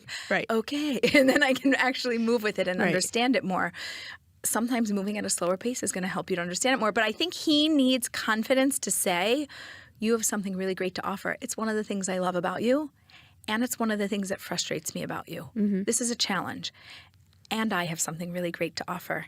And I know parts of that also frustrate you. And there's some things that are really wonderful. Let's just learn each other's languages. Let's learn each other's languages. I love it. And he has the patience to do this. Right. And he has the mindset to do it. He has the maturity to do it. So I mean, just from the question. Right. Yeah. Right. Okay. Good luck. Keep us updated. Okay. Thank you so much. I am so happy to be with you here. I love your questions. Please send them in to me at Eliza Ben Shalom. And please remember, until next time, matches make families, families make communities, and communities change the world. Every time there's a meeting between President Trump and Prime Minister Netanyahu, the commentators reach for the exact same script. They look for daylight. They're hunting for tension. They're inventing riffs. They're trying to project insecurity. And every single time, they misunderstand the most basic truth about the relationship between Washington and Jerusalem. This is not a relationship built on a show of public harmony. It is built on shared interests. At times, there are private disagreements, but most importantly, strategic coordination, especially when the stakes are highest. So today, as everyone analyzes the President Trump and Prime Minister Netanyahu meeting at the White House, I want to focus on one thing: how the pundits got it wrong again. Not last year, not 5 years ago. I'm not talking theoretically. Again, right now, as we watch over Iran. Let's start with how this has been framed over the past few weeks. On February 9th, Haaretz, the Israeli newspaper, read, "Rushing to Washington. Will Netanyahu press Trump on Iran or fall into step?" You know, that headline tells you everything. Either Prime Minister Netanyahu, in their view, is pressing Trump, meaning there's tension, or he's falling into step, meaning Israel is subordinate. There's no category in the worldview for partnership. Then Haaretz again, 6 days before, reported that Netanyahu warned Steve Witkoff that Iran has repeatedly proven its promises cannot be trusted. Wow. Isn't that incredible? Like, Steve Witkoff and President Trump never thought that maybe you can't trust Iran? You know, this is the same president who tore up the Iran deal, who sanctioned Tehran and ordered the killing of Qasem Soleimani. He built his entire foreign policy brand on confronting Iran. And somehow now he's going to need Israel to explain that Iran is lying. This is not analysis. This is projection. It's assuming Netanyahu is arriving in Washington to educate President Trump. Now, that assumption is not just wrong, it is simply lazy. Because if you want to know whether Israel should be worried about Trump's negotiations with Iran, don't read the op-eds. Watch the actions. In the past days alone, President Trump has moved forward with the 25% tariffs on countries doing business with Iran, which is exactly what he said he would be doing. He publicly floated the option in front of the world of deploying a second U.S. aircraft carrier strike group to the region. Now, that is not the posture of a president that's being duped by Tehran. That is the posture of a president negotiating with leverage. And this is exactly where the pundits consistently fail. They treat diplomacy as vibes. They treat negotiations as psychology. Trump treats them as pressure campaigns. He talks and he backs it up with force. There's dialogue that is backed by deterrence. Now, this is not new. This is classic Trump doctrine. And guess what? Israel knows this, which is why